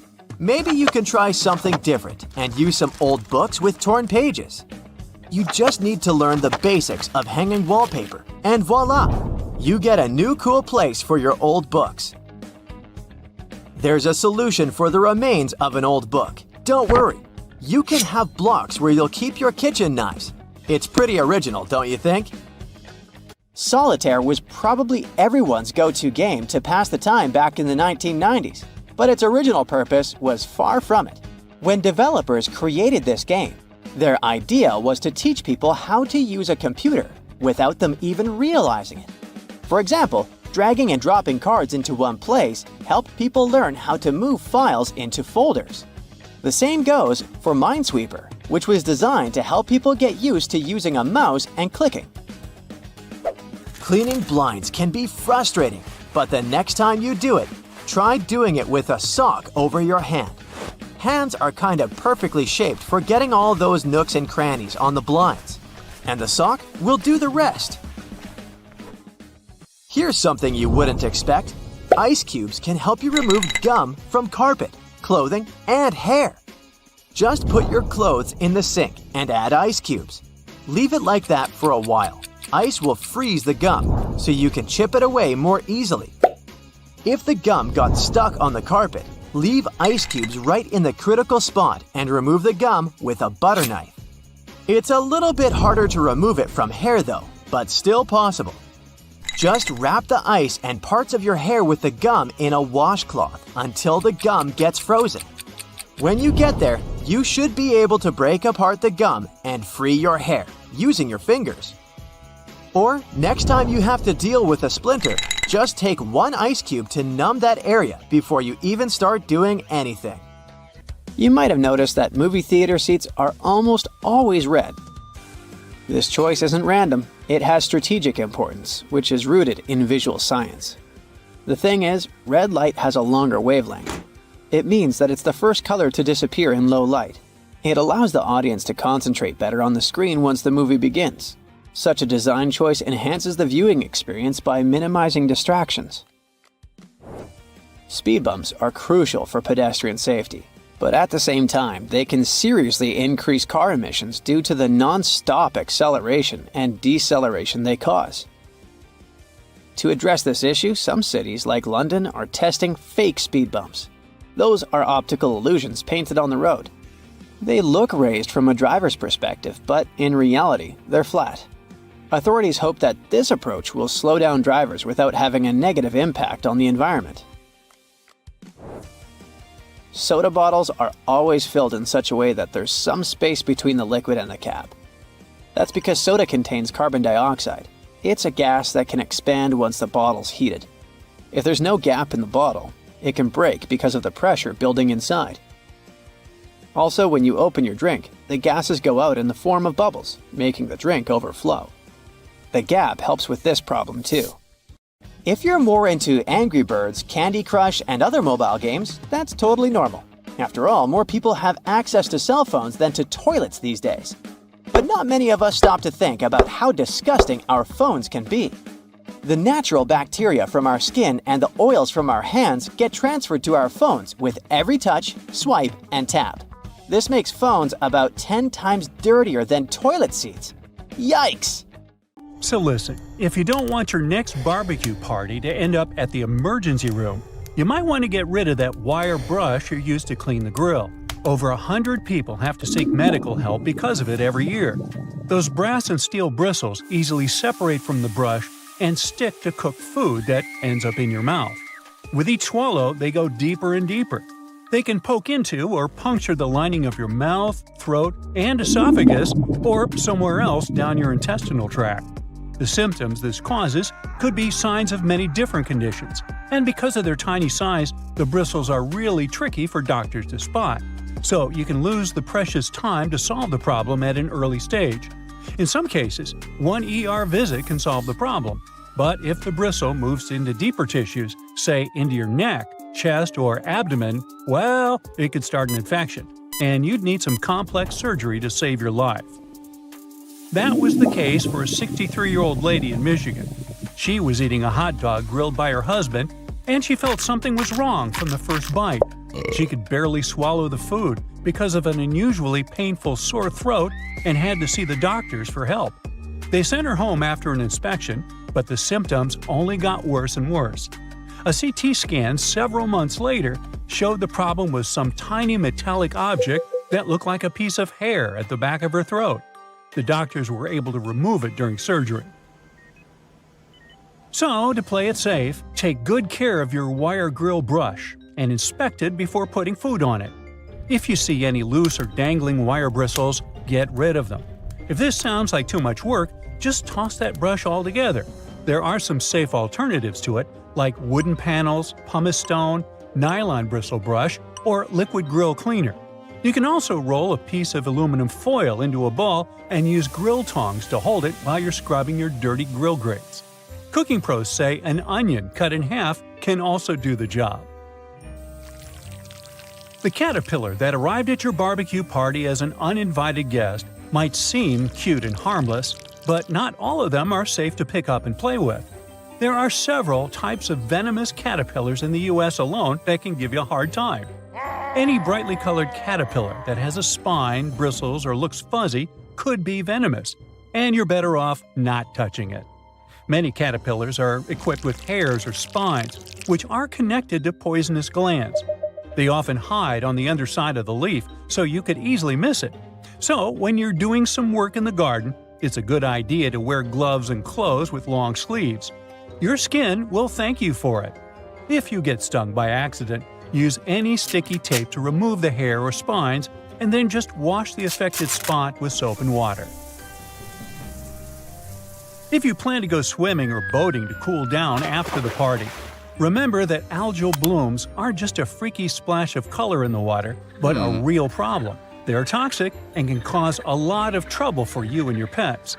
The symptoms will be less than pleasant, and will involve you spending a great deal of time in the bathroom. Algae bloom means there are plenty of bacteria in the water, so don't swim in it and don't drink the water, no matter how thirsty you are after all the swimming. And if you happen to get some ingested water on your skin, take a long shower with clean water immediately. The media should report cases of dangerous algae blooms in your area, so make sure to check it before you hit the nearest lake. Wild parsnip might not appear in your summer nightmares, but this yellow-flowered plant can do some really mean things to your body. It contains a substance called solerin, and when you accidentally touch it and then enjoy a walk in the sun, the effect it will leave on your skin will be as nasty as the name Sorolin. And you could have dark red or brownish discoloration on your skin for months after your unwanted rendezvous with the plant. It's mostly active and mischievous between May and July, so watch out.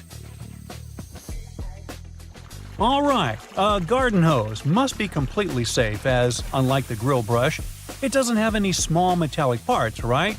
Well, when you leave it hanging out in direct sunlight, the water inside can heat up to 120 degrees Fahrenheit. If you spray someone with water this hot, their skin won't love it. It's especially dangerous for youngsters and pets. So, if you see someone blissfully unaware, grab the hose, take it from them by force if needed, and let the water run for a few moments before you let anyone play with the hose. It's for their own good. The intense sun can also heat up all the bad chemicals the hose itself contains, like lead and phthalates. So, check what yours is made of and replace it with a safer version that's labeled lead-free or drinking water safe if you plan to use the water for drinking or playing.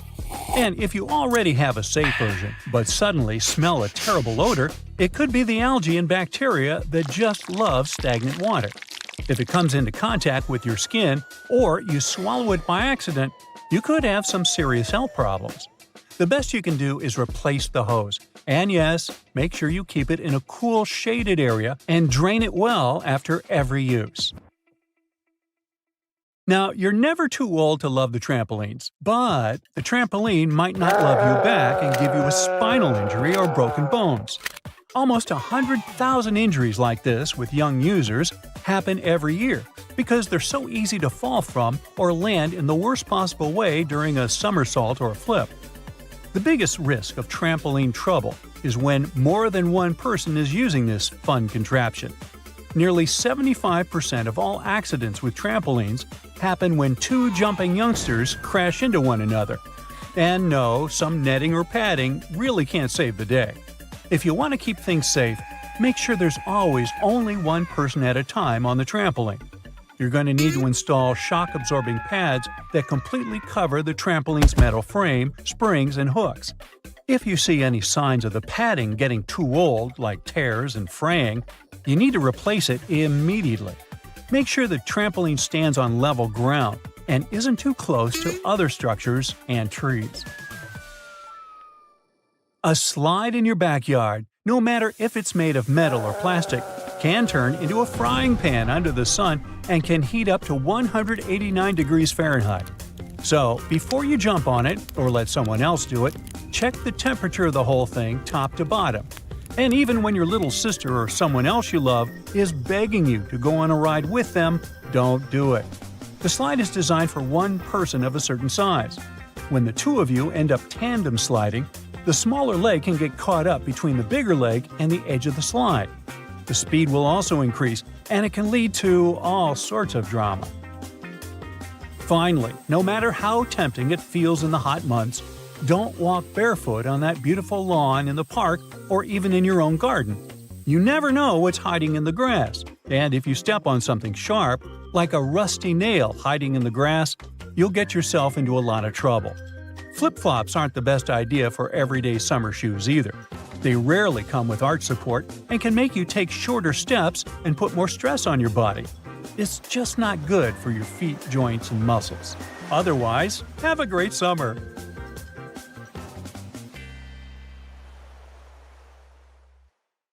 A doctor is about to perform a surgery. He positions the lamp over the patient and… wait, what? His hand doesn't cast a shadow. And it shouldn't, because even one little dark spot could ruin a life-saving operation. This magic happens thanks to a large number of light bulbs. Each LED shines on the patient from a different angle, creating overlapping patterns. A sensor detects any obstacles and compensates for shadows by dimming some LEDs and increasing the output of the others. Harry Potter's invisibility cloak is now a reality. Well, sort of. Meet metamaterial, a futuristic fishnet that can make things invisible by manipulating electromagnetic waves. What happens is that when light hits an object, it either gets absorbed or bounces back. Either way, it makes the object visible. But with metamaterial, instead of absorbing or reflecting light, it bends it around objects, making them invisible to the unaided eye. The bad news is that, for now, it only works with specific wavelengths of light, like radio waves. So this invisibility cloak doesn't work with visible light, the things we can actually see, just yet. In Sweden, two women managed to create an invisible bike helmet. Well, okay, maybe not that invisible since you have to wear this thing around your neck for it to work. This neck piece has a sensor with a special algorithm that can distinguish between regular biking and a crash. So, if a cyclist is wearing this and gets into an accident, the sensor automatically activates and inflates the neck piece with cold helium gas, instantly deploying the helmet that looks like a head airbag. And if you're worried about the helmet tearing after hitting the ground, don't be. It's made of super strong nylon fabric designed to handle pretty much any strong impact. Well, it seems we're not quite masters of invisibility yet, but transparency is a different story. Back in the 90s, a botanist in Germany managed to create a see-through wood. This invention was almost forgotten for decades, but recently, a group of researchers upgraded the material to make it tougher than glass. Regular wood is like a bundle of tiny straws held together by a natural glue called lignin, which gives it strength and color. To make wood transparent, scientists remove or bleach lignin, leaving a white, skeleton-like structure. Then, they fill these cells with a clear substance like epoxy resin, making the wood see-through. But don't worry, you won't be walking into forests full of invisible trees anytime soon. The idea is to use this technology to create things that need to be tough, like windows and smartphone screens. Seeing things that aren't really there, like holograms, is seriously bizarre. This technology is basically like watching 3D images of real objects, but without the need to put on those old-school 3D glasses. To create a hologram of a flower, for example, you start by pointing a laser at a special mirror. This process will split the laser beam into two parts. One part bounces off another mirror, illuminates the flower, and then hits a photographic plate. The other part of the beam bounces off a different mirror and goes straight onto the same photographic plate. When these two beams come together, they make a 3D picture of the flower. So basically, a hologram is an optical illusion of epic proportion. Levitation is probably the greatest magic trick of all time. While magicians typically use optical illusions to make things appear to rise and hover in the air, science can actually achieve it in the real world. A process known as quantum levitation allows materials known as superconductors to float above magnets. You see, these materials naturally repel magnetic fields, but some allow a few magnetic lines to pass through. This creates tiny vortices where magnetic flux can pass, helping the superconductor remain suspended, kind of locked in the middle of the magnetic field, defying gravity. Last year, outfits that changed colors and patterns right before our eyes went viral.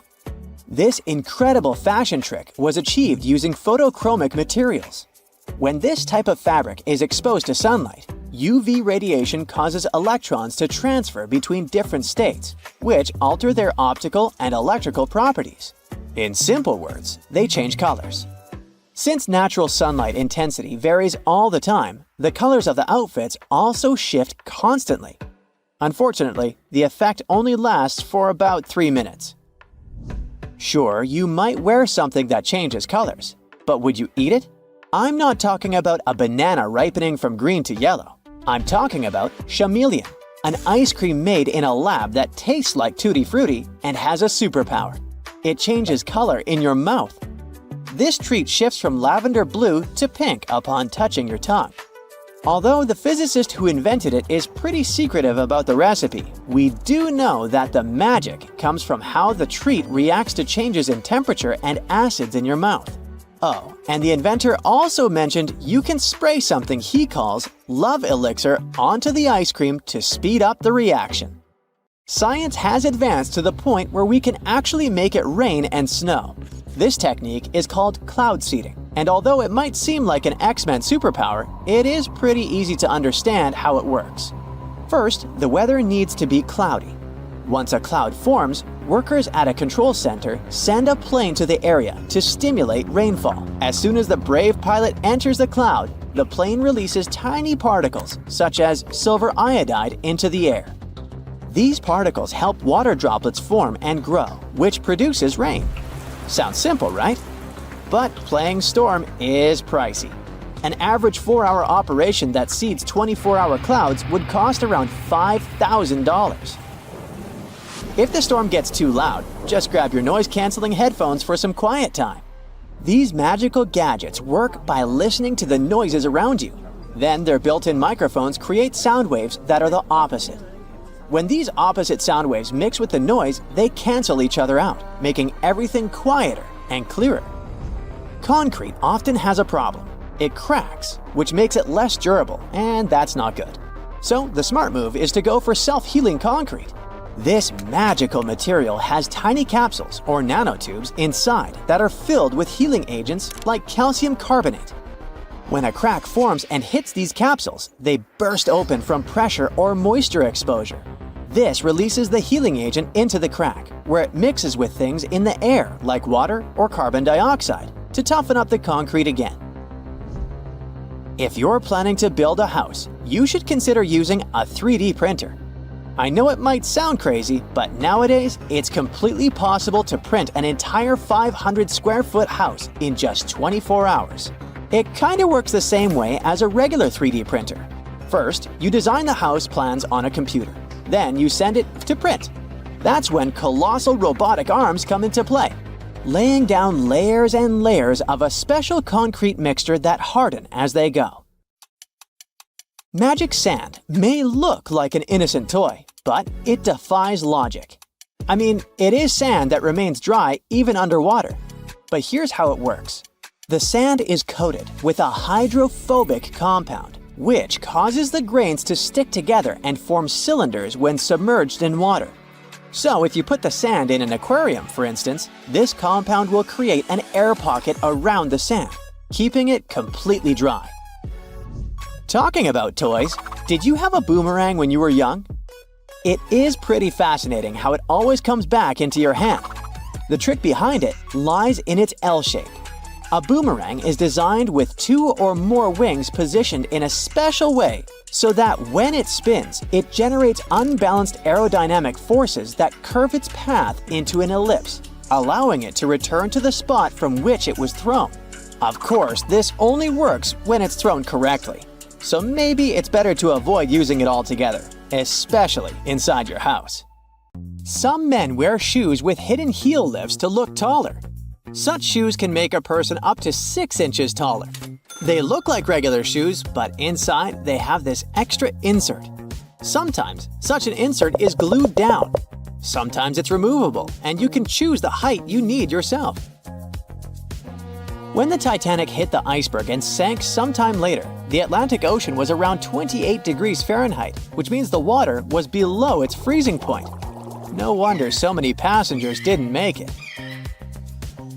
Some birds have a row of bristles protruding from the edges of their eyelids. Those bristles can probably be called eyelashes, but while human eyelashes are modified hairs meant to protect the eye, bird eyelashes are modified feathers. Identical twins don't actually have the same fingerprints, so you can't blame your misdeeds on your sibling after all. Different factors during development in the womb, like the position of the womb, umbilical cord length, and the rate of finger growth, impact fingerprints. Earth's rotation speed is changing. It's slowing down right now while we're talking. It means that, on average, the length of the day gets 1.8 seconds longer every century. 600 million years ago, a day lasted a mere 21 hours. Most world maps are wrong. On the majority of maps, they still use the Mercator projection, which was the first developed in 1569. But this method is very inaccurate and makes Alaska look as large as Brazil, while in reality, it's 5 times smaller. As for Greenland, it looks 14 times larger than it actually is. For a map to be precise, it would need to be life-sized and round, not flat. Ants don't have lungs. They breathe through tiny openings known as spiracles. An ant may have 9 or 10 of those on each side of the body, depending on the species. The average color of the universe is poetically called cosmic latte. In a 2002 study, scientists discovered that the light coming from other galaxies averaged into a beige color that was very close to white, just like the drink beloved by many. There is such a thing as minus decibels. The quietest place on Earth is Microsoft's anechoic chamber in Redmond, USA. The level of sound there is minus 20.6 decibels. Such chambers are built out of heavy concrete and bricks and are placed on springs to stop vibrations from entering the chamber through the floor. Bananas are radioactive. Wait, where did you go? It's not that bad. Bananas are rich in potassium, so each banana is slightly radioactive due to the natural isotope potassium-40. On the other hand, your body contains around 16 milligrams of potassium-40, so you're actually about 280 times more radioactive than that poor banana. And in any case, your body gets rid of that excess potassium-40 from a banana within several hours. There's simply no such thing as a straight line. You just need to zoom in close enough and you're bound to spot some irregularities. Even a laser light beam is a bit curved. In emergencies, fish form orderly lines. For example, when evacuating through narrow spaces in dangerous situations, school of neon tetrafish queue so that they don't crash into one another or clog up the line. Scientists think that this behavior means that fish can respect social rules even in emergency situations, unlike us humans. Hippos can't swim. These animals have large bones. These bones are so big and dense that it makes hippos barely buoyant at all. So these animals don't swim. Instead, they perform something like a slow-motion gallop on the riverbed. Hippos can also sleep underwater thanks to a reflex that allows them to rise to the surface, take a breath, and sink back down to the bottom without waking up. Lego bricks can withstand compression better than concrete. A regular plastic Lego brick can support the weight of 375,000 other bricks before it breaks. Theoretically, it could allow you to build a tower more than 2 miles in height. But if we decide to scale this up to house-sized bricks, the price would be exorbitant. If you ever go to space, you can take your yo-yo with you. In 2012, NASA astronaut Don Petit took a yo-yo on board the International Space Station and used it to show some tricks. You see, a yo-yo mostly relies on the laws of conservation of angular momentum to perform tricks. And if you keep the string taut, these laws apply in microgravity too. There's a theory that claims that we sweat when we're anxious to alert the brains of other people that they're primed for that danger that's making us feel anxiety. Brain scans have revealed that when you sniff the sweat produced by a panicking person, regions of the brain responsible for emotional and social signals light up. And when you are anxious, your sympathetic nervous system produces hormones, including adrenaline, which switches on your sweat glands. There are rainbows on Venus, and they're called glories. A glory looks like a series of colored concentric rings and is caused by the interference of light waves inside droplets rather than the process of reflection, refraction, and dispersion of light, which produces rainbows. Protons look like bagels, spheres, peanuts, and rugby balls. In other words, protons come in different shapes and sizes. Their appearance changes based on the speed of quarks, smaller particles within them. If you look at the moon while being in the southern hemisphere, it will seem to be upside down, and the man on the moon will look more like a rabbit. You will remember more of your dreams if you sleep badly and wake up many times throughout the night.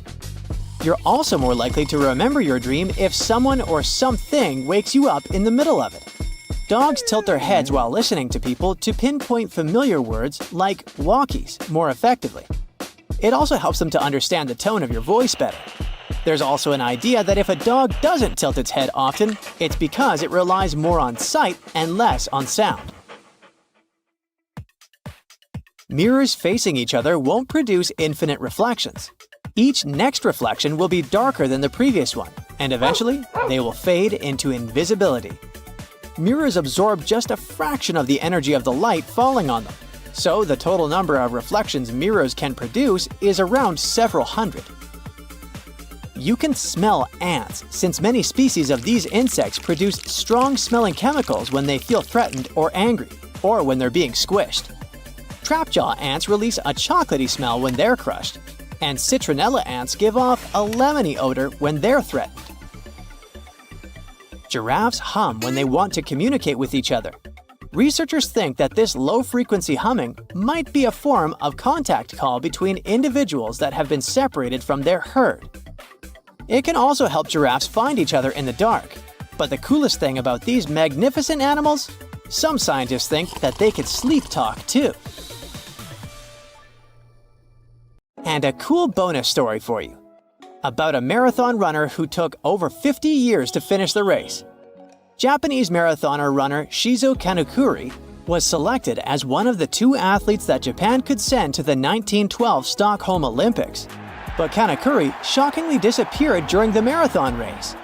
It turned out that after a rough 18-day-long trip to Stockholm, first by ship and then by train, the man was exhausted. During the race, he stopped running because his condition simply didn't allow him to run further. The athlete stumbled into a nearby garden party where he drank orange juice and stayed for a while to recover. Later, Kanekuri was so embarrassed by his failure that he returned to Japan without notifying anyone, including race officials. So, Swedish authorities considered him missing for 50 years before finding out that he was peacefully living in his home country. In 1967, the athlete was offered the opportunity to finish his run. He accepted. 54 years, 8 months, 6 days, 5 hours, 32 minutes, and 20.3 seconds after he started the race, he completed the marathon. It was a long trip. Along the way, the man got married, had 6 kids, and 10 grandchildren. Here's how you can protect your bank card from potential fraudsters. Use a marker and cover the last 4 digits. You can also use a sticker that's easy to remove and place it over the security code. Have you had a house guest that didn't use a coaster? Get a hairdryer and hold it a couple of inches away from the stain. Blow it on medium heat for a couple of minutes to evaporate the watermark. If a faded ring remains, mix equal amounts of vinegar and olive oil in a bowl. Wipe it onto the marked area and rub it in until the stain disappears. Then wipe it off. Don't waste time scrubbing the burnt stains off the bottom of a pan. Instead, fill it with water and add 3 tablespoons of salt. Let it sit overnight as the salt dissolves the burnt marks, and in the morning, pour the water out of the pan. This way, it will be much easier to scrub all that grease off. Picture this. You're on vacation and your shirt has become all crinkled inside the luggage. You need it tonight, but the hotel doesn't have an iron. Don't panic. Hang the shirt up in the bathroom, and while you relax in a hot shower, the heat and moisture will unwrinkle your shirt. It won't be perfect, but it will get much better without any effort. The football is on, and it turns out you've run out of standard batteries. You can use a smaller battery instead that easily fits inside. Now take some aluminum foil and crunch it up. Fit it into the gap on the negative or flat end of the battery. All done. You can turn on the TV now. Once your flip-flops crack and the plug easily slips out of the hole, it's normally a sign that you need a new pair. But there's a way to extend their mileage. Push the plug back through the hole, then take a bread clip and attach it to the end. The clip will provide enough support for the plug to remain in place. You've received a package and the receipt is taped on. You've managed to detach it from the box. But how to separate the tape without ripping the paper? Hold both ends of the tape apart, and by pulling it slowly, the tape stretches and separates itself from the paper without tearing it apart. Ziploc bags are perfect to keep things dry, but it would be great if they were larger. Take two and turn one of them inside out. They can now connect and work as one large bag, big enough to protect a keyboard. There's no need to carry your keys in your hand when you go for a jog. Instead, put them inside your pocket, take a rubber band, then tie it around the pocket from the inside. This stops the keys from falling out. You've broken your key in the door. It's stuck. Great. Arranging for a locksmith could cost up to $100, but for a cheaper and quicker option, try using a hot glue stick. Heat the end with a lighter, and once it's warm enough to melt, push the glue into the keyhole. The melted glue will enter the available space, covering part of the key. Once it cools, it compresses and gains a strong hold of the key's end. Now, just pull it out. If you need to siphon liquid through a hose and want to avoid using your mouth, put one end in the liquid and hold the other upwards with your thumb closing the top. Now shake up and down. This jiggle motion pushes liquid upwards, a little each time. And once it reaches the top, lower the exit point and let gravity do the rest. You've left your keys locked inside the car. It's an older model with a roll-down window. You could get the coat hanger and begin the long process of finding the lock. Or use duct tape. Make about 20 2-foot-long strands. Stick them onto the window, allowing enough room for the tape to grab onto at the bottom. Then with a friend, take the ends of the tape, holding them together, and pull downwards. The force will allow the window to lower enough that you can unlock the door. While drilling long screws into hardwood, your old drill might not have enough power, leaving them only halfway in. Before the drill gives up, get a block of wax and scrape the edges of the screws with it.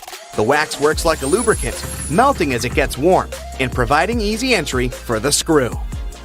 You're out camping, but you didn't bring anything to light the barbecue. Take a small plastic bag that won't leak, fill it up with water, and close it tight, making a round bubble. Hold it over where you want to catch the light from the sun.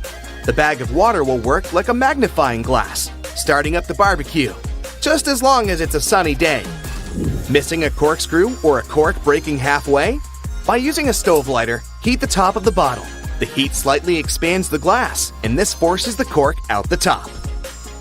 You've superglued your fingers again. Take some salt and pour it on top of your stuck fingers. Put your fingers into the water and slowly rub. The mixture will dissolve the glue and release you in no time. While hanging up a painting, it can be impossible to find that stubborn nail. Place a fork upside down and insert it so the nail is in between the middle fork teeth. The fork has provided a long arm that's separated from the wall, making it easier to slip the string of the painting over the nail. Once it's perfectly balanced, simply remove the fork. You need to put a cake into a container, but taking it out again later by lifting it up from the inside might ruin the cake. Put the lid upside down and place the cake on the lid. The base of the container is now the lid, making it much easier to access, slice by slice. Pour out water more efficiently from large jugs and bottles by swirling. This will make the liquid inside spin, creating a vortex. The vortex allows for the air to flow back into the bottle as the water pours out, much faster than the glugging alternative. There's an easier and less messy way to remove eggshells from a boiled egg. Once fully boiled, crack the shell on both ends by tapping them. On one end, pinch off the shell. Use the opened end to blow with your mouth. The force of air will push the flesh and expand the eggshell, forcing out the egg undamaged. When the hinges of your laptop break, repairing them can cost up to $300. A far cheaper fix is to buy a picture frame and tape it to the back of the screen. You've dropped a small piece of jewelry on the floor, seemingly impossible to find. Take a stocking and place it over the end of the vacuum hose. Give the area a good vacuum and check the end periodically. You will eventually find it sitting at the end. You've drilled a hole in the wall, but the drill hole is now too wide. Remove the screw and find an object that is slightly shorter and thinner. Pieces of plastic, small wires, paper clips, or even toothpicks are perfect. Place whichever item you find inside the hole. It's filled the gap enough so the screw will now re-enter securely. Taking the trash out can put you in a gross scenario of getting bin juice on you. A great way to avoid this is by placing old papers at the bottom of the bag. Now, not only does it absorb all the liquids from the food and other sources, but also helps prevent bad smells from forming within a bin. Nobody likes mosquitoes, and pesticides are pricey. A cheap alternative is to take a plastic bottle and cut the top part off from the bottom of the funnel. After removing it, turn it upside down and put it inside the bottle. Mix 2 cups of warm water with 2 tablespoons of sugar. The mosquitoes will be attracted to the formula inside and become trapped. Now just sit back and relax without getting bitten. So grab your phone. Good, now turn it around. You see that little dot between the camera and the flash? That's a tiny microphone. Bet that's something you didn't know. What's it doing there? Well, when you're on a phone call, this little guy is busy at work reducing the amount of background noise other people hear when you talk. That's right, if it wasn't for this, calls wouldn't be as nearly as crisp as they are now. You're lost in the woods and you're rushing to get back to camp. You suddenly remember you've got something that can help. You grab one of your chest straps from your backpack and whistle on it. Yup, that's right. A lot of bags have this feature in them, especially the ones made for the outdoors. It isn't long before you hear the call of one of your friends and you follow them back to the warm campfire, saved by this cool bit of design. If you're a curious person, you might have wondered what that little pocket in your jeans is doing there. You know, the one that's inside the bigger pocket? People often use it to store coins and bills, but it's not meant for that. It's actually designed to store your pocket watch safely. Maybe that's where the name pocket watch comes from. You finally arrive home after a long day's work. You understandably don't feel like cooking, so you sit on the couch and watch a bit of TV and order some takeout. How about Chinese? Perfect. There's the doorbell. That has to be your food. It smells delicious. Wait, before you grab the plates, do this instead. Open your Chinese food container on the table. It becomes the perfect plate, and it's cardboard, which means no cleaning either. The can of soda you got with your food has a cool feature too. Look at the tiny metal tab there, the one you use to open the can. Guess what? You can fit your straw in there. In fact, that's exactly what they're made for. Go ahead, try it for yourself. If you're not at your computer, take a look at your keyboard right now. If you're not, that's okay. Here's one on the screen. The keycaps are arranged in what's called the QWERTY layout, named after the first 6 keycaps below the numbers. As it turns out, it wasn't always this way. They used to be laid out alphabetically, which would make more sense when you think about it. The alphabetical layout fell out of use because long ago there were things called typewriters. Remember those? You press down a key and a type bar would fly out, hitting an inked ribbon and stamping a letter on the piece of paper. Eventually, typists got good at this and typed faster. Too fast. The type bars would eventually get caught in a log jam with each other, ruining the flow. To fix this problem, they made keyboards with randomized keycaps. The new layout actually worked better because it made typing harder, helping to slow typists down and prevent the type bars from getting stuck. Much better. Today, no type bars, no typewriters, mostly. People are still fast nowadays, but you just can't help but wonder who is faster though, us or them. Keyboards have another hidden feature too. Have you ever noticed that the F keycap and the J keycap have little bumps on the bottom of them? As it turns out, they're there to help people figure out where they are on the keyboard without having to take their eyes off the screen. Grabbing a takeaway cup of coffee at your favorite cafe might be just what you need to fully wake up in the mornings. When you get back home or to work, though, you might be afraid to stain your desk when you put the steaming hot coffee down. Worry not, your plastic lid isn't only good for keeping your coffee hot, it also doubles as a coaster. In fact, they're the perfect size to hold a cup. Try it for yourself. This one's going to come in handy if you're a home cook. If you're like me, you might have a bit of trouble deciding how much pasta you need for just one serving. Well, if you've got a pasta scoop, grab that. Most people don't know what the little hole in the middle is for and assume it's supposed to help with water drainage or something. It turns out that it helps you measure out a perfect serving. Just see how much dry spaghetti you can fit in the hole and use that as one portion. Out at the store buying coat hangers, you might notice that the plastic ones feel cheaper than the wooden ones.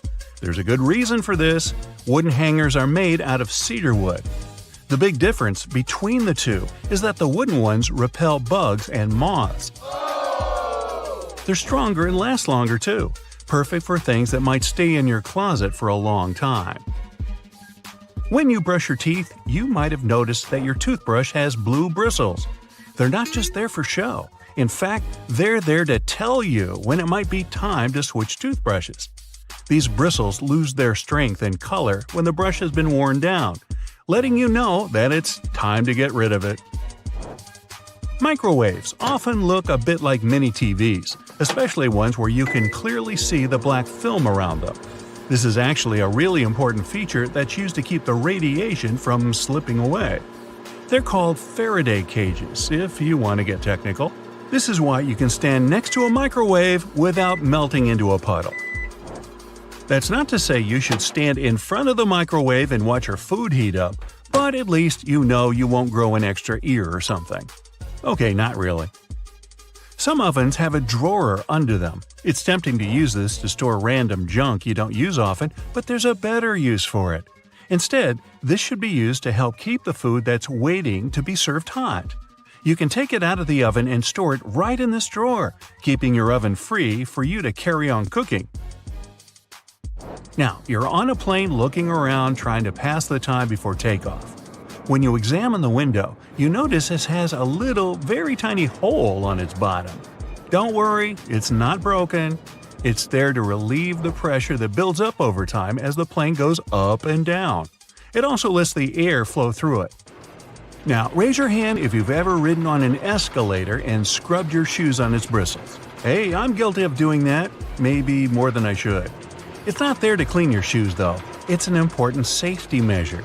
It stops your shoelaces, clothing, and other stuff from getting stuck in there, avoiding a nasty scene when you go to get off.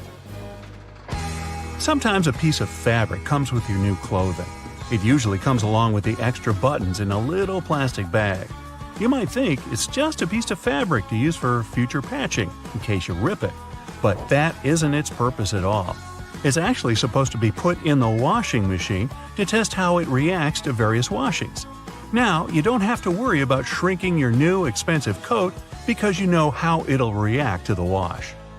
Bubbles! Who doesn't love bubbles? Most people have fond memories with bubble blowers as a kid. But as adults, the closest thing we can get to recapturing that feeling is with bubble baths. After a hard day at work, there's nothing better than dipping into a nice warm bubble bath. Right, guys? And the bubbles do more than just clean you. If they're high-quality bubbles, they'll serve as a heat insulator, so they make sure that your bath stays warm for longer. Boxes of chocolate sometimes have these mysterious holes in them. When I'm eating a box, or two, I usually ignore them and take out the chocolate by pressing the bottom of the plastic. But it turns out that I've been doing it wrong the whole time. If you press one of the holes, the chocolate comes right out. I'm certainly going to start doing this from now on. Here's another one from the kitchen. The handle on a pot will often have a hole in it. Most people use this to hang them on a nail on the wall as an easy storage method. The hole has another use too. When you're cooking, you can use this handle to hold your wooden spoon or whatever else you might be cooking with. This makes sure you don't make a mess when you put it down. Glass bottles usually come with a cap in them. Well, duh. Otherwise, the liquid would just spill. In this cap, there's a plastic liner that seemingly has no purpose, right? Wrong. It's a seal. No, not a seal. A seal. It's the kind that helps keep your drink fizzy. Just the refreshment I needed. A lot of doorknobs are made out of brass, and it's not by chance. They're made out of this specific material because it's bacteria's worst enemy. That's right, it destroys them. Perfect for those who want to keep a clean house and avoid germs. Hey, you want a fish? So, you hungry, but not quite ready to eat a 3-course meal just yet? How about some instant noodles instead? The water's boiled, your tummy's rumbling, but there's a problem. The styrofoam cup's broken and the noodles are exposed. Wait, is that a space at the bottom of the cup? Why? That space is for protecting the noodles. It's not the company trying to save money or anything. Notice how the ramen in cups is hardly ever broken, but the one in the packet comes out looking like a mess? This technique is called a middle suspension. The noodles are packed in tightly to stop them from getting crushed in the delivery truck. It's not just about the noodles looking nice and long. It also helps those tasty noodles soften more easily. Now, morning breath isn't the best. Luckily, there's an easy way to get rid of it. Yeah, it would have been easy to think that mouthwash was invented for, washing your mouth. Well, mouthwash was originally invented and sold as a floor cleaner. It was sold to hospitals as an antiseptic for years. It never really took off. Some genius in marketing rebranded it as a mouthwash, and the rest is minty fresh history. So, after you've cleaned your teeth, just remember, rebranding can be pretty powerful. It's hard to imagine a world without the internet these days. No streaming, no online games, or pictures of cute little kitties. Yeah, that's not what it was designed for, but who cares, right? The prototype internet was called ARPANET, or the Advanced Research Projects Agency Network. This machine was very sensitive. To stop anyone from turning it off, some clever scientists stuck a piece of paper on it with these powerful words. "This machine is a server. Do not power it down." It was written in red ink. Hey, nice touch. Having your professor scribbling in the margins of your notebook isn't exactly new, except that margins weren't designed for that. They're rat protection. Back in the day, rats would nibble on paper all the time. So if you wrote something on the edge of the paper, it ended up inside a hungry rat. A couple of well-placed lines stopped your best answers from getting eaten. Hey, I can't finish this pizza. Time to cover up those leftovers. Luckily, I have plenty of plastic wrap. A little tug, and the roll just jumped out. Prison break!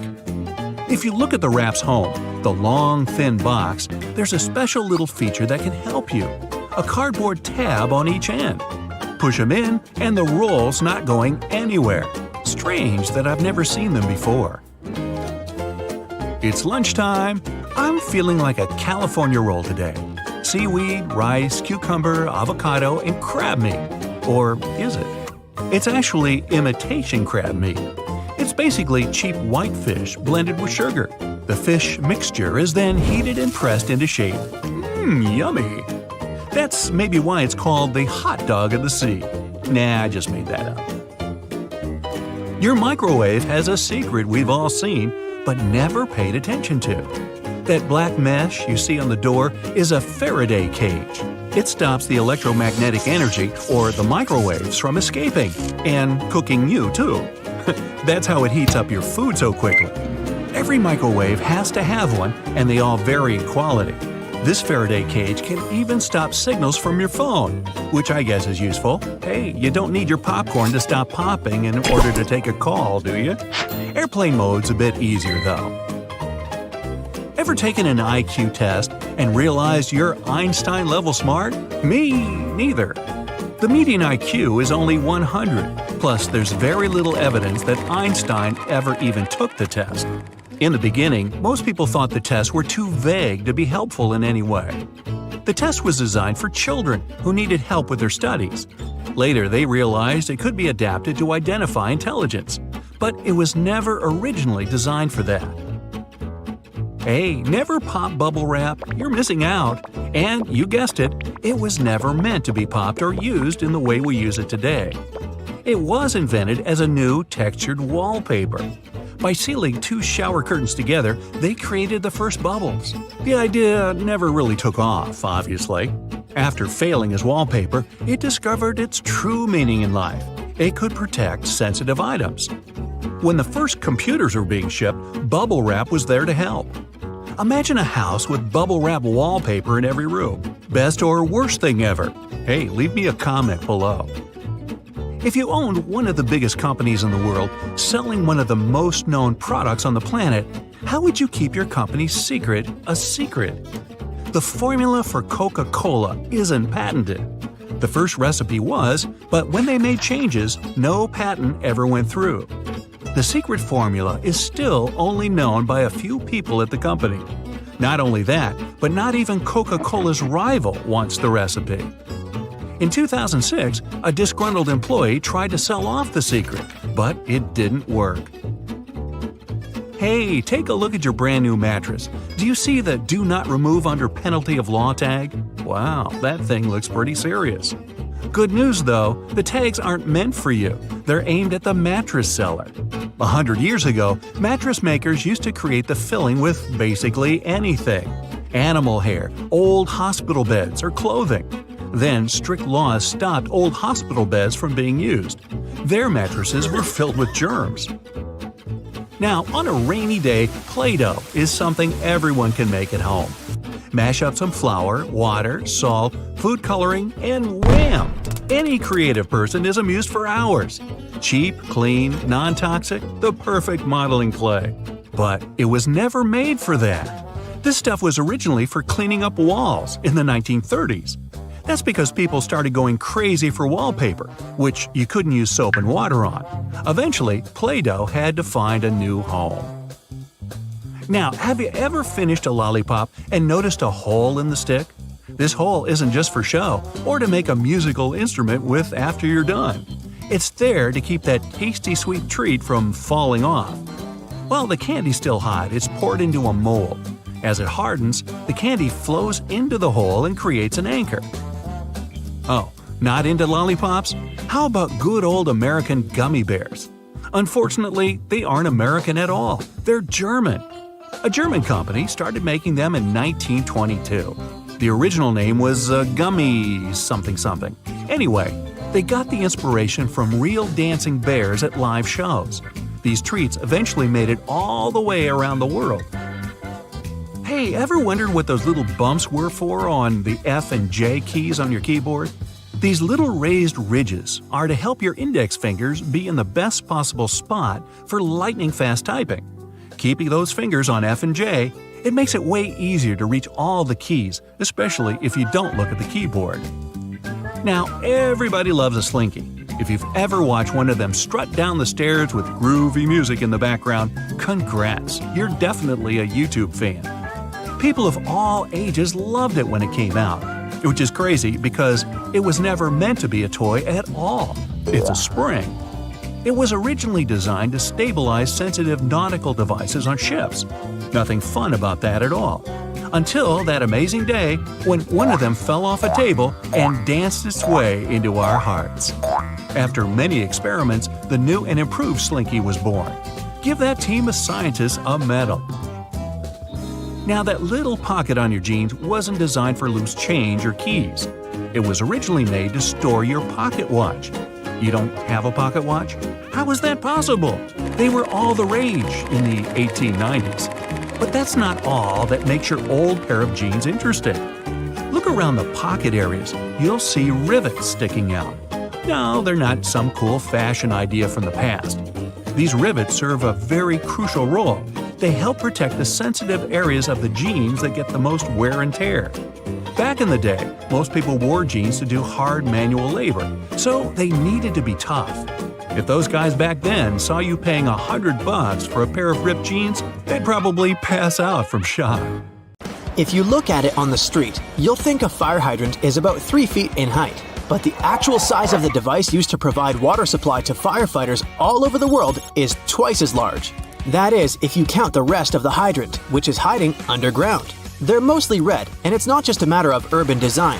First of all, they need to be of bright, easily noticeable colors so firefighters can spot them fast when they need to. The choice of color depends on how much water the hydrant can hold.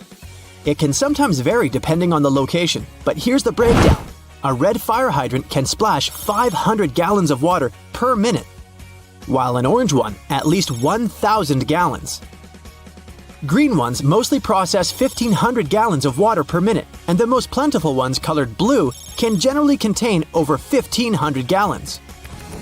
Hey bowling fans, isn't it super annoying when your bowling ball gets cracked? Turns out that most of them get damaged because of incorrect storage or spikes in temperature. Now come on and face it, since it's already cracked a bit, aren't you curious what's actually inside the bowling ball? 'Cause I sure am. Let's have a look. They mostly make the inner core of the ball of powdered metal oxides, like calcium or iron oxide. They mix them with some resin and catalyst to harden the whole mixture. So that light bulb shape you now see inside of the ball is actually its heaviest part. It also influences how your bowling ball rotates when going down the lane. The same goes with spray paint cans. When you shake it, it makes a weird noise. But what is that thing in there? It's called a pea, and it's meant to hold the paint mixture in place and maintain its shape. They generally make it out of plastic, metal, or ceramic. It basically acts as a whisk to make sure your paint is well mixed together before you apply it to your surface of choice. Ever wondered how soda bottles keep that refreshing fizz for that long? Well, they have a little plastic ring fastened to the lid. They place it there to keep the gas from escaping and making the soda go flat, even if you shake it around in your bag the whole day. Speaking of things we use on a hot summer's day, wait, don't put your baseball cap on just yet. Take a look at it for a minute, and you'll notice there's a small button on the very top. Is it functional, or is it just there for the sake of design? Way back when people started using fabrics to cover their heads, some say the button was actually functional. Since it's on top of the cap where the fabric panels come together, the top button helps keep the cap crown in one single piece. Now, with recent advances in fabric and pattern design, the button is more of an aesthetic feature. It's used to cover up the joint point of the fabric panels. Your cap might not have a button at all, but don't you think a cap actually looks better with one? Cotton pads have two sides, and if you take the time to look at them carefully, they're actually different in texture. Just in case you've ever wondered why, the textured side is for applying makeup, and the even side is for removing it. Bookworms, this one is for you. Dust jackets that come with a lot of hardcover books are not just meant to make your book look pretty, they also double as a bookmark. Just fold the pages you've already read underneath the inside of the jacket, and voila! Next time you reach out for your favorite shirt, take a look at the top buttonhole. It should be stitched horizontally, and all the other ones are vertical. Turns out that the dress shirt was designed this way since the first and the last buttons were the first ones to unbutton throughout the day. They then changed the direction of the buttonhole to ensure the shirt would stay nice and fitted before you're ready to take it off. These days we have so many variations of this awesome dessert that it's hard to imagine we've ever lived without it. You can find different types of cookie dough ice cream or even chocolate chip cookie cake basically everywhere, but the famous cookie wasn't actually invented until 1930. The story goes that a woman named Ruth Graves Wakefield was preparing some chocolate cookies as she was waiting for some guests to arrive. She soon figured out she was out of baker's chocolate, a crucial ingredient for the classic cookies.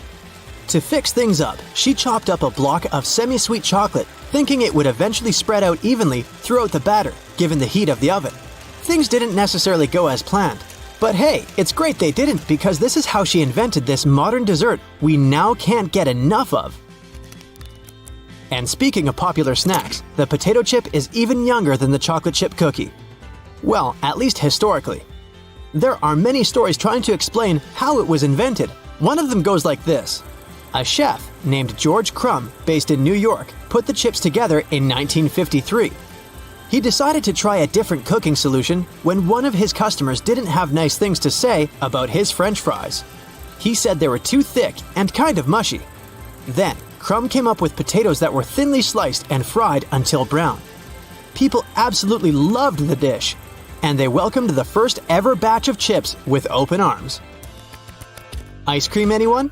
If the story is true, back in 1904 at the St. Louis World's Fair, one ice cream shop owner ran out of cups to serve his dish. So, he fashioned a waffle into the shape of a cone, and the rest was history.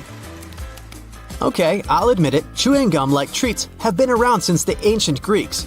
So this one isn't particularly a revolutionary discovery, but the actual gum we buy today wasn't there until the late 1800s. An American inventor named Thomas Adams wanted to mix together different chemicals to create rubber. He tried and failed, for that matter, to play with chicle for his experiment, but ended up fashioning this neat treat. They still use chicle to this day to produce most chewing gums.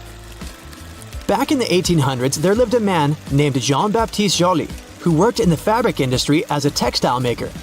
How he came up with this next invention that we use a lot these days has less to do with him and more to do with his maid. The story goes that the woman accidentally knocked a kerosene lamp over onto a tablecloth. Instead of getting upset over the damaged fabric, Joly noticed that the substance actually made the material cleaner. Figured it out yet? Yep, that's how the idea for the very first dry cleaner popped up. A very neat accident, if I do say so myself. Now this one I loved. Did you know matchsticks were initially called friction lights? Or at least that's how their inventor, a chemist named John Walker, called them back in 1826. He scraped a stick coated in chemicals across his hearth, totally by accident one day, and realized that they ignited and created a spark. Initially made out of cardboard, they were then made using wooden splints and sandpaper. Back in the 1940s, a man named Harry Coover stumbled upon a chemical formulation that seemed to stick to everything it touched. The scientific community at the time didn't look much into it, as the formula didn't seem to have many applications back then. It wasn't until 1951 that he looked a bit more into the formula and decided to repurpose it, along with a fellow Eastman Kodak researcher named Fred Joyner. They gave it a proper full name. But you must know it by the shorter version: super glue. It also has many uses in security these days that it's hard to believe that we didn't come up with this one on purpose. Back in 1903, a scientist named Edward Benedictus knocked over a flask by accident. He looked down and was amazed to see that the glassware had just slightly cracked but maintained its shape. He was expecting it to break into a million tiny pieces. Curious about this hidden feature, he looked into it and figured out what was keeping the glass together was a substance coating the inside of the glass. Ta-da! That's how humanity came up with safety glass. Linda is an intern at a dental clinic. She's walking up to her car with a coffee in one hand and a purse in the other. She takes out the keys, but they fall out of her hands. She puts the bag on the car's roof, picks up the keys, opens the door, starts the engine, and drives away. She pulls out onto the road and realizes she must have left her bag on the roof. Linda pulls over, gets out, and looks back. Her purse is on the ground. Linda's approaching it, but a truck runs over the bag. Her cosmetics, a cell phone, a book, and everything else is flattened and broken. Linda gets out a smashed curved tube of toothpaste. She squeezes the gel onto her palm. How is this possible? There should be a complete mess inside the tube. But somehow, these three colored stripes didn't mix. They're running parallel to each other with the same thickness. Linda decides to find out how it works. She comes home and puts the toothpaste in the freezer. After a couple of hours, she takes out the tube and cuts it in half. She sees a frozen substance with three colors inside. It seems they put the gel in the tube in this way, with three stripes. When you squeeze the tube, the paste comes out evenly. Okay, but why don't these colors mix inside? Linda finds out there's a whole science studying the deformation and flow of substances in liquid, gaseous, and soft solid states. They call it rheology. They use this science to create the necessary viscosity and density of toothpaste to prevent it from mixing inside the tube and turn it into foam as you brush your teeth. They put toothpaste in the tube from the backside with the help of a special machine. Different strips inside the tube have the same rheology. Under uneven pressures, they retain the same thickness and flow. When at rest inside the box, these strips have a more voluminous shape. But when you squeeze them, they get thinner as they approach the nozzle. They're released at the same speed and consistency, no matter how hard you press. The toothpaste regains the thickness after being pressed. It's like a marshmallow that returns to its shape after you've smashed it. Some dental companies equip their product with a small cylinder connected to the nozzle inside the tube. They fill the pack with white paste and put a small amount of two colorful gels on the sides of the cylinder. As you're squeezing out the toothpaste, it's passing through both sides of the cylinder and pushing the colored gel out of the container. Then, all of it comes through the nozzle in the form of 3 stripes. There are a lot of different patterns of toothpaste. It can be 3 stripes or just one color. But white, red, and blue are the classics. The white stripe is responsible for whitening teeth and removing the dirt. This is an essential function of toothpaste, so there's a lot of white gel. The blue stripe is responsible for fresh breath and protection from germs. The red color protects and strengthens the gums. This is not a strict rule, and companies may change the functions of the stripes however they want. Linda is a little dizzy from all this knowledge, but she seems to understand everything. She squeezes the toothpaste onto the brush and thinks, why does the brush have exactly this length? And why should the toothpaste cover it completely? Brushes have various shapes, but their proportions are generally explicitly created for comfortable cleaning. And here's a little secret about the amount of toothpaste. You don't need to cover the entire brush. One little pea size is enough to clean your teeth. Companies want you to run out of toothpaste quickly to make you buy a new one sooner. Linda is brushing her teeth and thinking how lucky she is to live in the 21st century.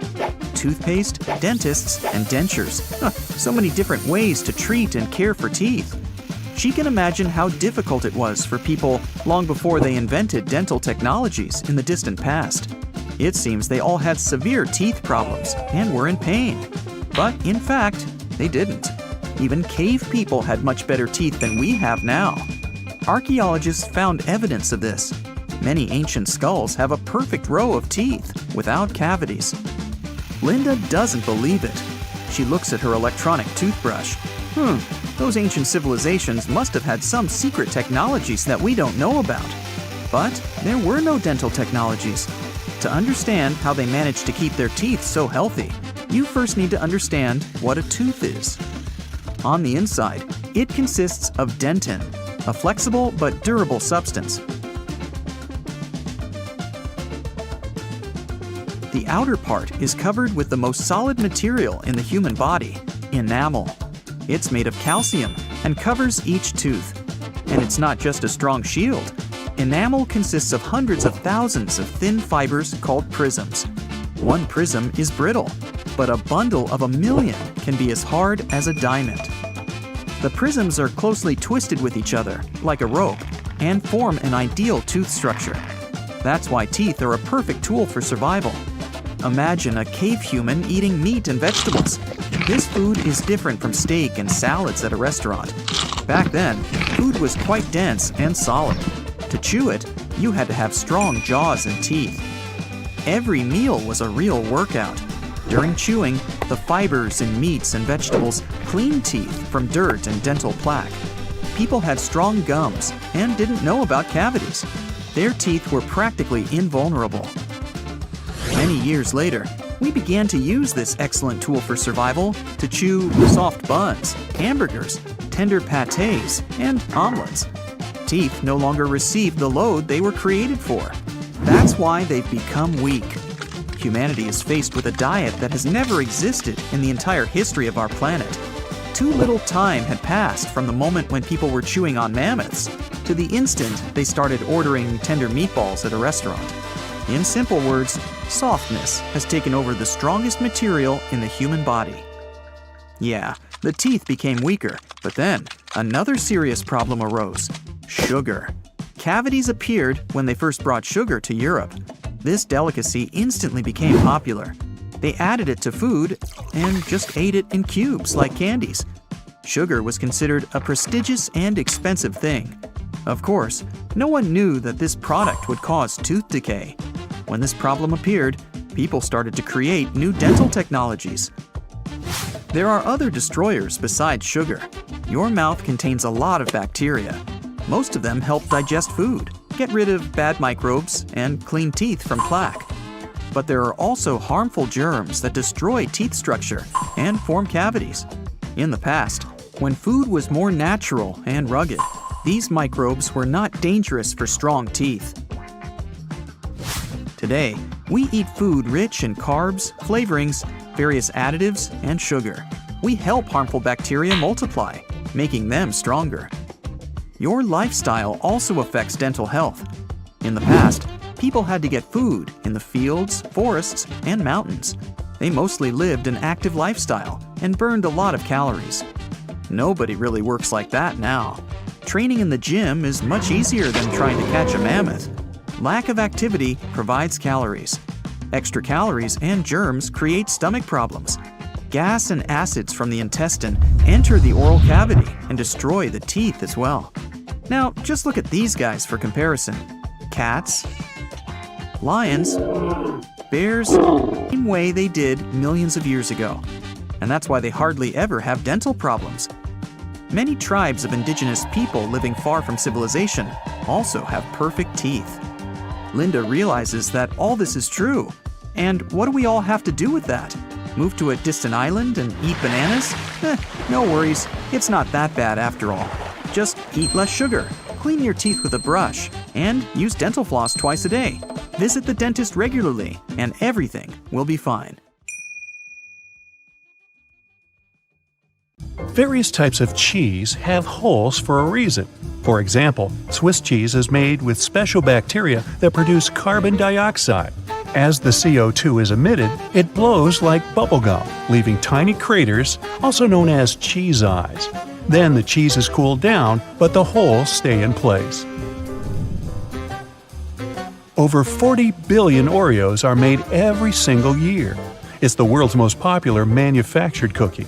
The geometric design stamped onto these cookies has the Nabisco logo, the symbol of European quality, surrounding the word Oreo. William Tournier created the chocolate cookie design we see today back in 1952. If you use reusable bottles, you probably know that sometimes they smell. Even if you only use it for regular water, it still smells. But it's not the water that smells, it's the microorganisms in it. If you drink water from a bottle, the particles of your saliva and sweat stay in there. Those bacteria start to build up in the bottle, causing the smell. So, if you choose reusable bottles, make sure to wash them every day to prevent those bacteria from building up.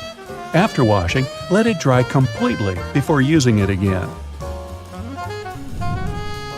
Not only are the jeans blue, but the police officers' uniforms as well. The first official police officers appeared in the 19th century in London. They were given a blue uniform to contrast with the red and white uniform that military workers had already been wearing. 2 decades afterward, the police force was adopted in the USA, and they followed the patterns. The uniform is still blue nowadays because it proved to be a good color. It's not that visible in dark hours, and police officers can observe things and people staying unnoticed. Also, stains aren't that visible on dark material. And, well, everyone knows that police officers wear blue and they're recognized it. So, why change that? Baby carrots are tiny, and unlike regular carrots, wet, not unlike baby humans. Baby carrots aren't some special sort of carrot. They're actually made of regular carrots by cutting off the skin and outer layers and then polishing them to look that pretty. The problem is they can't retain moisture. A regular carrot retains some water inside because of the layers that lock it in. Once they're chopped out, baby carrots can dry out easily. So they usually sell them in bags with some water inside. Jeans have metal rivets, and they're there from the very beginning. Jacob Davis, the man who made the first pair of jeans, added copper rivets to spots where pants are more likely to rip, flies and pockets, to make them stronger. Today, they have more of a decorative purpose, since they are distinctive and traditional for jeans. Another special thing about jeans is those tiny pockets they have that seemingly serve no purpose. Well, maybe it's true now, but years ago, when many cowboys were wearing jeans, the pocket was made specifically to keep a pocket watch there. Also, back then, a pair of jeans had just 4 pockets. That tiny pocket, the watch pocket, 2 big pockets in front, and just 1 pocket in the back. Car headrests are all about comfort, and detachable headrests are all about safety. If you pull the headrest out, you'll see 2 sturdy metal bars. If you ever get locked or trapped in a car, you can use the bars to smash the window and get out. Those little red spots you sometimes see after you crack an egg are nothing to be worried about. Tiny blood spots can be caused by a small rupture in a blood vessel of a hen as it was laying the egg. Eggs with these blood spots are safe to eat, but that spot can be removed if you want. It won't affect the taste of the egg. Oh, that's comforting. Hidden within the Toblerone logo of the mountain is the image of a bear standing on its hind legs, about to eat that yodeler over there. No, not really. This is because bears are a big part of Bern, one of the biggest cities in Switzerland, where the founder created the triangular chocolate treat. Toblerone is also a play on the founder's family name, Tobler, and the Italian word Torrone for honey and almond nougat. The space below a cup of noodles is there to protect the noodles during transport. This technique is called a middle suspension. Not only are they protected better in their styrofoam cup, but it also helps those noodles soften more evenly and quickly. Even though you might have noticed that the hole on the barrel of ballpoint pens has no purpose, it does. It's called a venting system, which helps the ink flow more smoothly. This way, an even amount of air pressure is created inside and outside the pen, allowing the ink to flow into the point easily. It's not an accident that soy sauce bottles have 2 spouts. The sauce is liquid, and it flows out of the bottle pretty quickly once you turn it over. Most Asian food lovers will admit they've spilled it at least once in a lifetime. That's why nowadays, restaurants prefer serving soy sauce in special bottles that have 2 spouts. This design allows you to control when and how much sauce will come out. Just put your finger on one spout while you pour the sauce through another. If you press your finger tightly to the spout, the sauce will stop flowing, and if you remove your finger, it will flow again. And please do not remove your finger in a restaurant. It will freak everybody out. You've probably noticed that train and bus seats are covered in fabrics with weird patterns. Any idea why? They use these patterns to cover any germs and stains on the seat. Oh boy. The brighter the color and the more patterned it is, the harder it will be for a passenger to notice any stains and get grossed out. Also, the patterns are usually so ugly that no one even wants to look at them for long enough to spot any stains. So yeah, the pattern is there to make you look away, and if you look, to make it less noticeable. No bus will ever have plain white seats, that's a guarantee. The middle tab on soda cans can be flipped around. You can slip a straw in place so you don't have to hold it up to your mouth. This Stay On tab replaced the pull ring tab created in the early 60s. You remember those, don't you? Those could be quite sharp and easily discarded where they could be a menace for others. Now you can pop your straw straight into one. Also means you can produce some bubbles and make a mess like a 3-year-old. Sometimes, when you purchase an article of clothing, you receive a plastic baggie with an extra button and a swatch of fabric. While the fabric is clearly used to patch holes, it can also be used to test the effects of various cleaners on certain surfaces. It's handy, too, to test wash cycles before using them to wash the whole garment. Escalators have those fluffy black brushes for a similar reason that some have yellow lines on their steps, to try and deter people from getting too close to dangerous places. People don't always take notice, and sometimes clothing can drape close to the point where the step meets the edge or skirt. The brush is a little barrier to help prevent this from happening. They can also catch bits of fluff and prevent other small things from falling down into the gaps. Those takeaway containers most associated with Chinese restaurants are designed to not only carry your food home, but to store it in the fridge. They double as a plate, as you can eat straight out of them and don't have to worry about dirty dishes. Yay! They were actually patented way back in 1894 to transport freshly shucked oysters and were known as oyster pails. They were later adapted to use as leak-proof containers for food. Ever wondered why coins have those little ridges along the edge? It's a leftover from earlier times when they were worth more. Counterfeiters could easily file the edges off to sell as gold or silver coins to make some profit. The ridges were created so it was much easier to tell which of the coins had been altered. It's not needed today, but the coins still have that altered style. All crackers and some cookies have holes to make sure the final product has the right texture. These teeny tiny holes allow steam to escape, so your crackers and cookies won't snap. If it weren't for these holes, also known as dockers, steam would build up inside the treat, and the final result might have been scrumptious, but it would have been rather oddly shaped. Dogs like to walk in circles before snoozing because they inherited this behavior pattern from their ancestors. There were no special doggy beds back then, so most pooches would have to push down tall grass to make a sort of snoozing spot. Plus, as a bonus, those movements scared off all the critters lurking in the vegetation. Donuts are ring-shaped for a similar reason. If they hadn't had holes right in the center, the dough there would have always been undercooked. By the way, they're often associated with the police because back in the 1950s, donut shops were among the only places open late. They were a perfect place for police officers to grab something to eat and even deal with some paperwork during the night shift. Your jeans are blue on the outside and white on the inside because of a smart way to weave the fabric. The warp thread is dyed, while the weft thread has no color. It's just white. This way, manufacturers reduce the amount of dye needed for each piece of clothing. And they're still dyeing to make the jeans. Okay, I know it's kind of cold to the touch, especially on a freezing winter's day. But did you know that brass doorknobs actually serve a purpose apart from looking classy and shiny? Since it's a copper alloy, brass has antimicrobial properties. That means it can help get rid of harmful germs and bacteria, sometimes in up to 2 hours. In high-traffic areas, that's all the more useful, but since brass is much costlier than other metals like nickel and steel, you barely see these types of doorknobs anymore nowadays. Speaking of lovely multi-purpose items, most screwdrivers have a tiny little secret of their own. They can sometimes be slid through a wrench so that they can be used to create more torque when twisting, not to mention the uses when it comes to bolts in hard-to-reach places. There's a reason why buttons on women's shirts are for the left-handed, and it has nothing to do with fashion.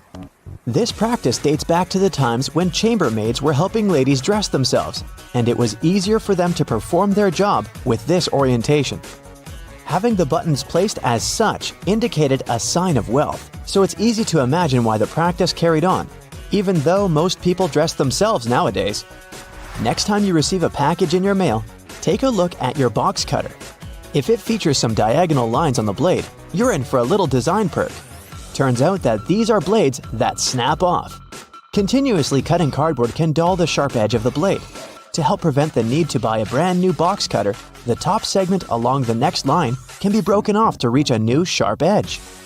To do this, check out the small hole at the base of the tool, sometimes called the blade snapper.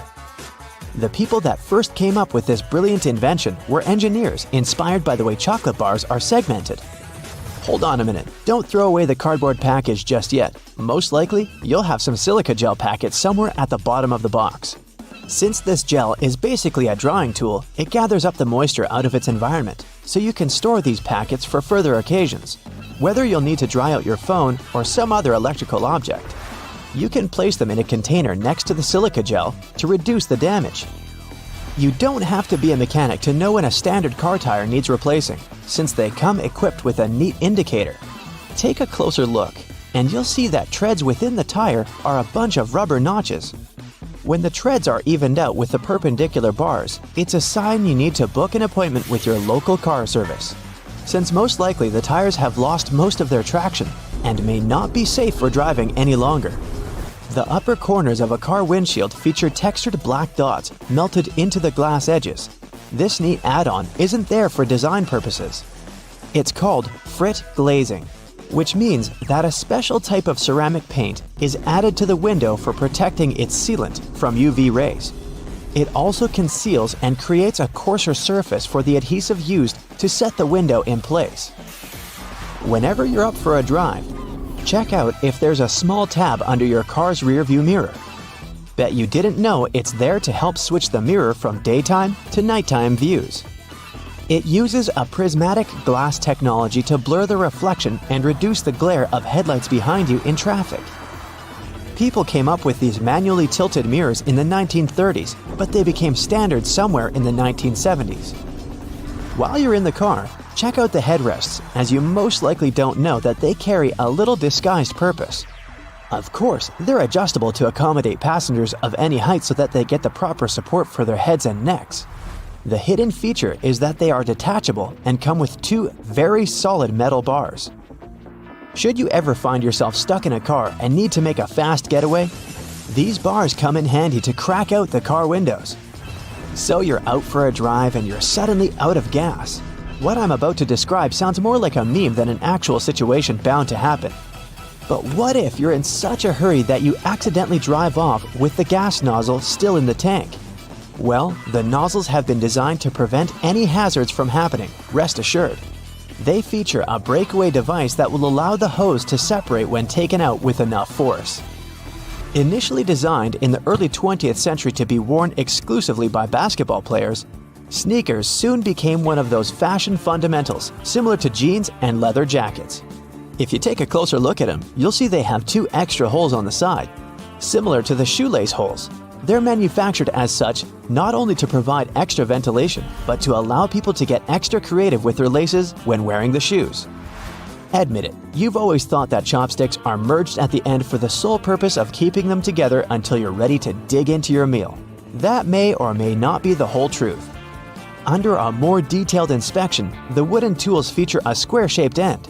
Chopsticks manufactured like this date back to an old Japanese traditional design, which can help with breaking the ends easily.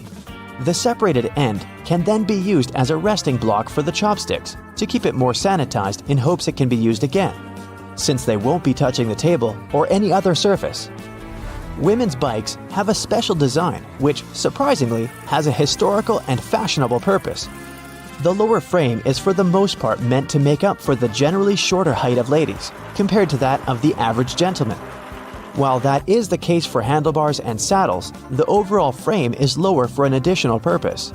Way back when women wore long skirts and dresses all day, every day they needed to make sure their outfits wouldn't get caught in the frame. That's how we came up with a lower-framed bicycle, perfectly made for women and their needs at the time. The fact that toothpastes are multicolored is not just a nice perk to make dental hygiene more fun. There's a secret meaning related to each of the colors, which dates back to the 1970s. In those days, people grew more and more interested in their oral health care, and as such, they were looking for products which could do more than merely clean their teeth. One company was the pioneer in that regard, adding mouthwash to its toothpaste, meaning the blue strip. They later added on the red strip, meant to feature ingredients which helped with gum care. Speaking of toothpaste, check the cap next time you open a new tube. You may be in for a little surprise. There's a pointed cone shape inside the cap, so you can puncture the seal of the toothpaste without cutting yourself or ruining your manicure. Not to mention, it's more hygienic since you won't be able to transfer germs or other bacteria into the product itself. On the subject of bathroom countertop items, toothbrushes come with a neat add-on hidden in the bristle patterns. Apart from making the toothbrush look cooler, they also do come with a practical purpose. Most toothbrushes come with a pattern of blue bristles intertwined with white ones. The blue dye is meant to fade out, signaling the time when you need to replace your toothbrush. Dentists say that toothbrushes should be replaced every 3 to 4 months, but it does serve as a great reminder in case you forget. Still love playing with Lego? Don't judge. Hey, it's a great hobby for all ages. Notice there's a hole on top of the Lego heads? Behold, you're looking at a safety feature that the people at Lego designed to prevent choking hazards. The most dangerous issue should a person swallow any of these pieces is the blocking of the airways. Designing a hole inside the Lego head helps the air to flow freely through the piece until it can be removed safely. We're now used to all sorts of modern light bulbs, some tubular, some shaped like diamonds, and some even twisted altogether. Historically, light bulbs were round and the initial shape served a purpose in itself. It was mainly connected to the fact that glass bulbs were hand-blown, which gave them the round shape to begin with. The hidden practical reason was that the light bulb filament needed to be at the same distance from every surface of the glass sphere. The easiest way to achieve this was to make the glass in the shape of a globe. The seatbelt on the passenger seats has a fabric loop. When put under a great amount of pressure, the stitches on the loop rip apart, so the excess fabric can assist in cushioning the passengers. The extra few inches can make a great difference within a dire circumstance. However, there isn't one on the driver's side.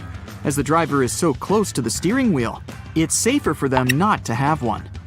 Seatbelts were originally invented in the mid-19th century, though this technology wasn't brought into common practice until the 1960s. Pre-collision sensory technology has assisted with developing the safety of seatbelts and other features to the next level.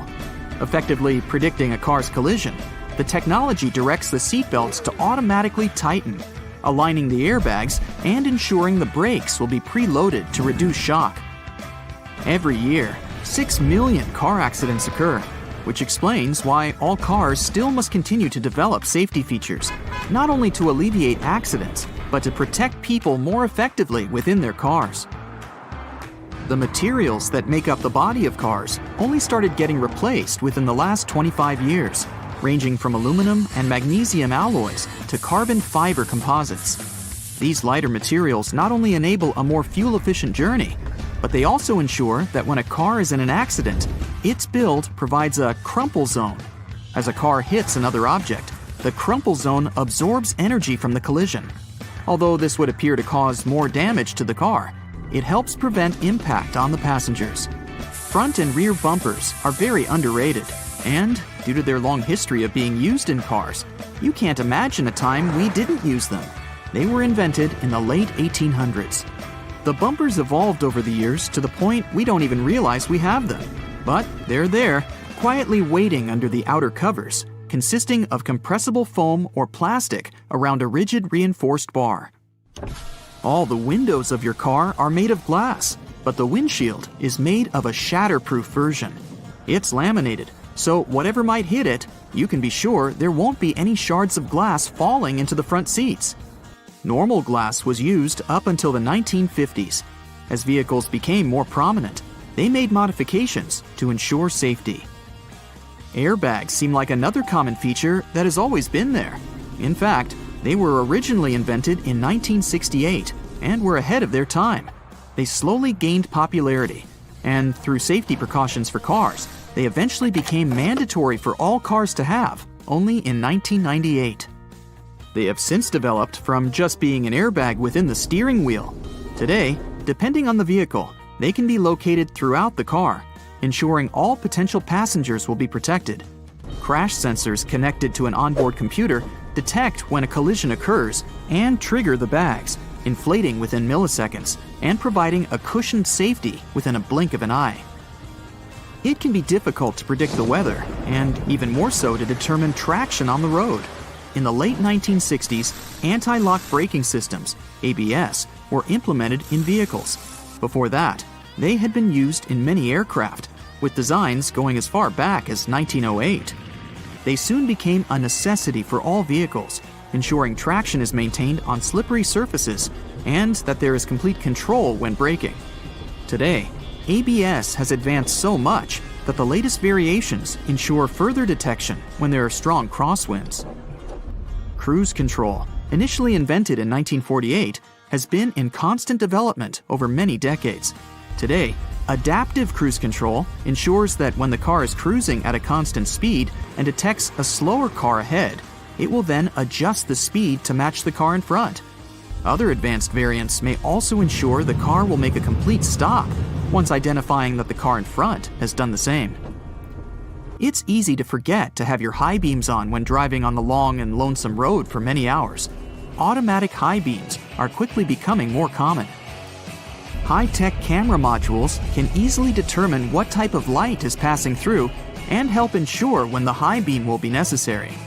Although versions of automatic high beams have been around since the 1950s, they counted on light-sensitive sensors and were very unreliable. The new varieties can identify the sources of light, whether it's from the sun, directly from a car's light, or even from the reflection on a sign, ensuring you won't cause issues with other drivers. It's a pain in the neck to have to ensure there isn't anyone creeping into that semi-visible corner, the blind spot, which causes around 400,000 accidents per year. Solar sensors within rear bumpers of vehicles and blind spot monitoring systems watch and identify adjacent lanes. They alert the driver that a vehicle may be in the lane beside them, whether by flashing lights on the dash or from beeping sounds. This way, they help to alleviate the many concerns the blind spot causes. 1.6 million road accidents are caused by texting and driving, and fatigue normally causes up to 10% of all car accidents per year. The driver attention monitor helps to alleviate both statistics. It works through sensors that monitor the car's movements and the amount of steering corrections to ensure the driver is paying attention to the road. When the system identifies that the driver isn't completely awake or is slightly distracted with their phone, it will prompt signals to suggest it's time for a break. Tires are among the most critical components for your car, with a close relationship with whatever path you take. Many safety features rely on the tires themselves for their own independent purposes. That's why it's super important to ensure the tires are always in top condition. Tire pressure monitoring systems check the air pressure of all 4 tires, ensuring you're aware when they need their pressure increased to avoid the risk of a blowout. The constant evolution in technologies continues to ensure you stay safe on longer stretches of the road. Lane departure warnings focus on the lines on the road, ensuring the car stays within. Whenever a car starts drifting over a line in the road without signaling to do so, the camera-based feature identifies and signals to the driver. The lane keeping assist feature follows the same method of identifying when the car is intruding the bordering lane.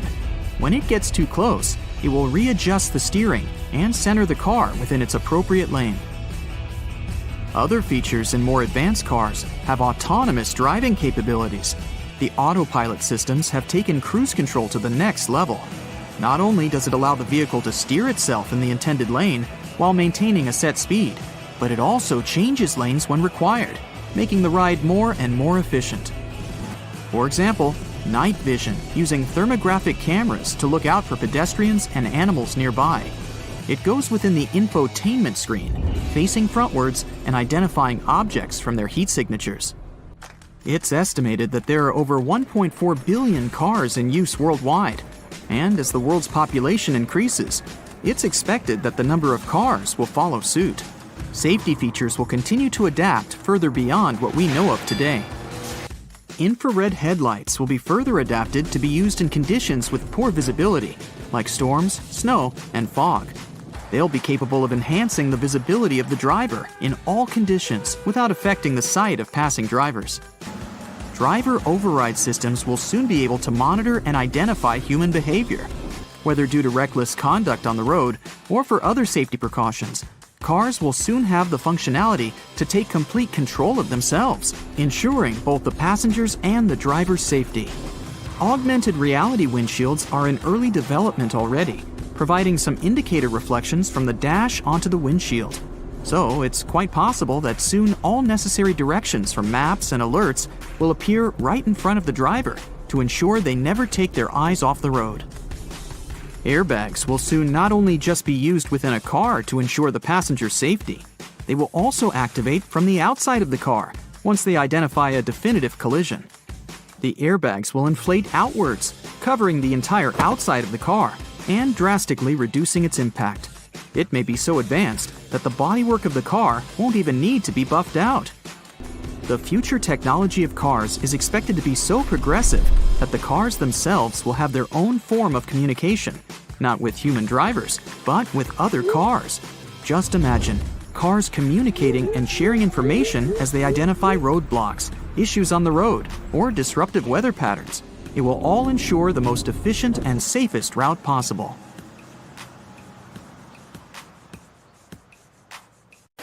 I have to say, it would be hard to visit the biggest waterfall in the world because, well, it's underwater. Deep down below, there are fissures and caverns on the ocean floor. They form when water oozes through the layers of salt that are beneath it. This water is filled with dissolved salt. This makes it denser than the water surrounding it, which is why it ends up settling into these fissures. Such type of dense water forms a massive waterfall near Denmark. It's a giant cascade that plummets 11,500 feet. That's over 3 times the height of well-known Angel Falls in Venezuela.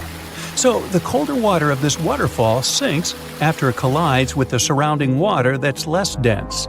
Now, the tallest mountain in the world is also underwater, at least partly. If you put it side by side with Mount Everest, the mountain we consider the tallest, Everest, would be like a bunny hill compared to Mauna Kea. This is a giant mountain, but also a volcano that's half above the water and half underwater. From top to bottom, it stretches at 33,500 feet, nearly an entire mile taller than Everest. Now, the Titanic had almost experienced a collision a couple of days before it struck an iceberg and sank. That was something a steward from the ship wrote in a letter to his wife. He mentioned that as the Titanic was leaving the dock in April 1912, it almost collided with the SS City of New York. They managed to avoid that trouble and sailed off to the journey that would later become one of the biggest mysteries and stories in modern history. So, like a fender bender in the harbor might have saved all those lives. Wow. Moving on. We all have unique fingerprints and tongue prints that make us different from each other, even identical twins. In a similar way, you can identify lions through their whisker patterns. Back in the 1960s, scientists found out they can identify each one from their whisker spots, which you can see on each side of the face in rows. If you get close, a little closer, closer. Well, maybe just trust us on that one. There's a certain species of predatory fish that can walk on land. No, it's not a movie scenario, more like something from your nightmares. These animals are called snakehead fish, and they sometimes come out on land when searching for food. They evolved to have gills and a special organ that allows them to breathe oxygen located in their gill arches. So they're not in a rush to come back to water right away. They flop on their fins and can move up to a quarter mile away. These creatures can weigh around 14 pounds and live in different locations such as Florida, California, and New England. And if they weren't scary enough, snakehead fish are native to Asia and Africa, which makes them an invasive species in North America. This means they don't have natural predators, so their population can grow without control. Oh, goody. Ever wondered what stuffed animals are doing strapped to the fronts of massive trucks? These toys are the same as the decorative figures that adorn the bows of ships. Such symbols, or mascots at the front, are a way for sea vessels and trucks to reveal their identity to the world. The actual message seems to be truckers are harmless and playful. Maybe the need for sending such messages comes because people mostly see supply trucks as giant road beasts that just dominate lanes on the highway with their spiked wheels that kind of tell you to keep away. Sometimes you'll see stuffed animals strapped to the front of garbage trucks. These are often toys rescued from the trash. They might be aged and imperfect, but they still give their vehicle a bit of warmth and personality. Same as that bumper sticker you have on your car. It's all about customization. Now, if you were on Mars at the moment, you'd probably be able to enjoy listening to the winds there. Sensors researchers set up on Mars picked up the vibrations that happen to be the first ever recorded sounds of Martian wind. You can hear the wind at a decibel within a range that humans can perceive, but you need a little help from your headphones. Almost 50 years ago, a man from France took up a very unusual task, eating a Cessna 150 airplane. He developed a pretty uncommon tolerance for eating dangerous things at an early age. Hey, where was Mom? Actually, he had a rare condition known as pica, which makes you hungry for things that are usually not considered food, like toys, grass, or in this case, an entire airplane. It took him 2 years to finish this large metal-filled meal, and then he took off. Venus is the only planet in our solar system that spins clockwise. At its early stages, this solar system was just a swirling cloud of gas and dust, like me in kindergarten. At some point, it collapsed into a spinning disk, and the Sun remained at its center. Because of this, all the planets move around the central star on roughly the same plane. Planets spin in the same direction too, counterclockwise if you observe it from above. At least most of them. Uranus spins on its side, and Venus spins in the opposite direction. This probably happens because of giant asteroids which knocked these two off course a long time ago. Most of our planet is covered in water – seas, oceans, lakes, rivers. But if all of that water evaporated and then came down again in the shape of a giant storm, our entire planet would be covered in 1 inch of rain. Things are a little bit different with gold. All of it, located in our planet's core, could cover the Earth in a knee-deep layer, 13 inches. Yup, there's a stash of gold deep down there. It sank when the Earth was still in the forming phase, because that's when it was in a molten state. But we can't reach any of that precious metal. Oh well. You'd think it's only possible to see rainbows during the day, but they can also occur at night. This rare optical phenomenon is called lunar rainbow or moonbow. It happens when the sun coming from the moon gets refracted through water droplets in the air. Moonbows are usually very faint and rare because even the brightest full moon still produces far less light than the sun. The inventor of the microwave wasn't really aiming to create a device we know as a microwave today. He was actually testing a radar magnetron, which is something like an electric whistle that produces vibrating electromagnetic waves. Okay. As he was trying it all out and experimenting with boosting the level of the magnetron tubes, he saw the peanut cluster bar in his pocket had melted. He tested this mechanism again, but this time using corn kernels and an egg.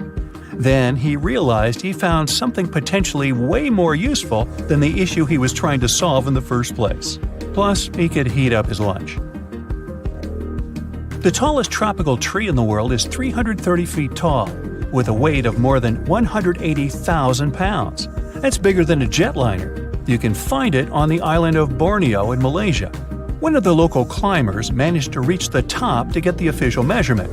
The wind was strong and it was such a scary climb, but it paid off because, wow, the view was magnificent. And he became the first tree hugger, I think. Back in medieval times, you could find shoes that were 2 feet long. People loved pointed shoes. They were very popular for several centuries, starting from the 12th century. People would stuff toes with wool, moss, grass, or hair. One of the other ways to fill the empty space was to support shoes with whalebone, because that's how they could keep their shape. Fashion always changes, so at the end of the 15th century, I wasn't around then, people started wearing short square toes, similar to how a cow's hoof is shaped. Yeah, that's a fashion statement for sure. Ever wondered how strong ants really are? I mean, really. For instance, Asian weaver ants are able to carry objects that are about 100 times their body weight. Considering their tiny scale, carrying heavy objects is not so much about muscle strength. It has more to do with a good grip. Ants have self-cleaning sticky pads on their feet. This helps them with varying the size of the contact patch on the ground. This is how they manage to stay in balance with their burden even when they're moving upside down. Now, our moon is so cool it has its own time zone. Yup, that means you can tell time while there. Back in 1970, the chief astronomer at one of the U.S. planetariums designed a watch for all moonwalkers. The watch measures time in something he called lunations. Lunation is the period the moon takes to rotate and revolve around our planet, and each lunation lasts almost 30 Earth days. So, researchers use a special system called lunar time for the moon. And I think it's time for me to go. Bye! Can you believe it? There are 2 different ways to drink juice from a juice box. The first way is the default one, and the second is to flip the straw over so that its shorter side sits at the bottom of the box. Using the first method, you may have difficulty getting the last sips of liquid because the straw can't reach all the corners properly. Some straws have their bottom corner sharper than the top. It's deliberately designed that way to pierce through the seal. That's why some people believe the right way to drink juice is the conventional one. Now let's continue with straws. Do you know there's a correct way to use a straw while drinking from a can of soda? So, you're about to have some Coke. You pop the tab open, then you put a straw in the can. Now you need to make a constant effort to keep the straw steady. See this hole in the top? Yeah! Turn the pop tab around and put your straw through the hole. It'll serve as a straw holder. No need to be annoyed by the tipping straw. So, what's the best way to eat a cupcake? Turn it into a sandwich. Step 1. Peel off the paper wrapped around the cupcake. Step 2. Carefully divide the cake into 2 parts. Step 3. Put the bottom side of the cupcake on top of the frosting. This is how you eat a cupcake like a pro. Okay, another quick word about cakes. People generally use kitchen knives to cut cakes into 2 parts. But you can use dental floss. Take a piece of floss and wrap it around the cake horizontally. Hold the ends tight with both hands and pull them in opposite directions. There you go! Now you have an evenly cut cake. Smooth, huh? You can use floss to cut through a cake vertically, too. This way, you'll reduce the chance of messing up the frosting. Do you use your fingers to dip your Oreos in milk? Try using a fork. Stick it between the wafers vertically and dip the cookie in milk. Well, you try it. I'm sticking with my fingers. Been doing it all my life. Hey, call me a rebel. You put your food in the microwave. The plate is hot and the upper part of the dish is steaming. You start eating. Oh no, not again. Your meal hasn't heated evenly. If you want your dish to be equally warm, arrange it in a donut shape and leave an empty spot in the center. The middle part of your dish takes longer to heat up. By the time the center warms up, the edges might be overheated. Sometimes you need to microwave 2 bowls of food at the same time. In this case, you can try placing the second bowl on top of a cup. This will give you a free space for the second bowl. Creative solutions for small microwaves. Now, better to secure the cup first though. Cleaning the splashed food will take more time than using this method. To save space, you should roll your clothes instead of folding them when packing. They don't get creased when you roll them. Plus, they take less space this way. Okay, we might as well continue with another packing trick. After rolling your clothes, pack them in your suitcase vertically, not horizontally. Your clothes will fit better into the bag, and you'll have more room for other essential stuff. Drinking iced coffee is a great way to cool your body on a summer day. Sadly, the ice cubes start to dilute the coffee pretty soon, changing the taste of the drink. To avoid this, you can freeze some coffee into ice cubes beforehand. This way, your iced coffee won't get watered down. It turns out that taking a shower too often isn't good for your hair. Experts say you should wash your hair 2 to 3 times a week because overwashing can result in extra oil in your hair. Do you know there's a correct way to fit salami on a toast properly? Yeah, there's a geometry problem. Toast bread is square, but salami is mostly round. You can, of course, do it in a traditional way, by putting 2 slices next to each other. But then the edges of your sandwich won't have any filling. All you need to do is to cut the slices in half. Next, you line the straight pieces with the sides of the toast. You get 4 slices covering the entire piece of bread. Most people peel bananas starting from the top, but this way you squeeze the fruit. The best way to peel a banana is to start from the bottom. Hey, take a closer look at monkeys. Apparently, they figured this out a long time ago. Do you want to have more space in the closet where you store your cleaning supplies? Then this one is for you. You can hang spray bottles on a clothing rod. It's convenient. You can find those rods online or in stores.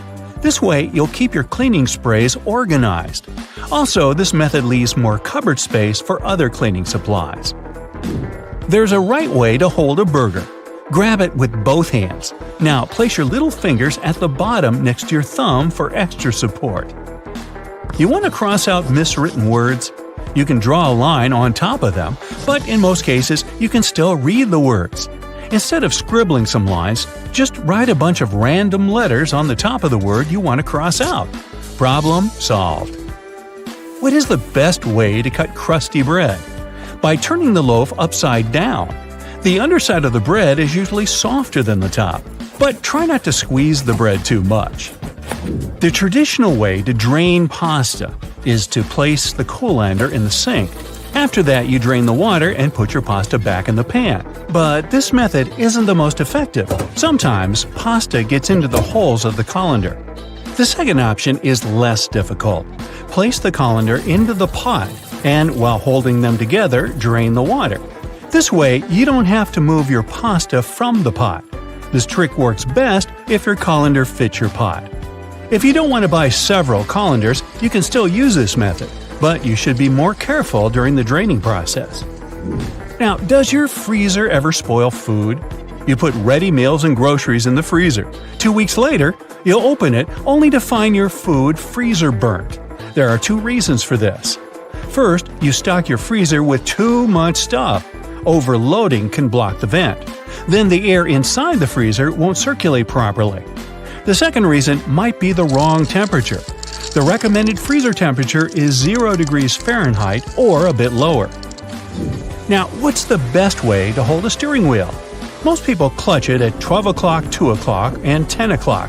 This is not very safe, even if you have 3 arms. For those of us with just 2 arms, the proper way to grab the wheel is to put one hand at 3 o'clock and the other at 9 o'clock. It means placing your hands where the joints are, in case you need to give way to airbags. Holding the wheel differently prevents them from fully inflating. Toblerone is a fancy chocolate bar, but did you know there's a correct technique to break off pieces of this chocolate? Just push the triangle you want to separate toward the rest of the bar. Who would have thought? Pringles are another hard-to-eat but delicious thing. While trying to dig a piece out of the can, don't shove your whole hand in there. Instead, use a sheet of paper. Fold it lengthwise and slide it into the can. Then gently pull it out, together with Pringles. Now you have a tray of crispy goodness. Ladies and gentlemen, please welcome our special guest today, the garbage bag. Canadian inventors created this irreplaceable household item about 70 years ago. Today, it comes in a huge variety of shapes, colors, and sizes. And if you think it can only serve one basic purpose, I have a big surprise for you. It can even prevent you from unwanted communication, but more on that later. What if I told you that you've been using your garbage bags wrong your entire life? If you take a closer look at it, you'll probably notice that the seam is inside out, and it's not by accident. In fact, you're not supposed to shake up the bag to open it. You gotta place the bag over a garbage can like a hat, and then just push the middle of the bag down to the can. No worries, you're not the only person who didn't know that. This eye-opening trick went viral online and got millions of views. Imagine that you need to dye your hair, paint walls, or mold a clay mug immediately, but you don't have a protective suit on hand. Here comes the good news. You can make one out of a plastic bag. It will take you less than a minute. Just find a bag wide enough to fit your torso.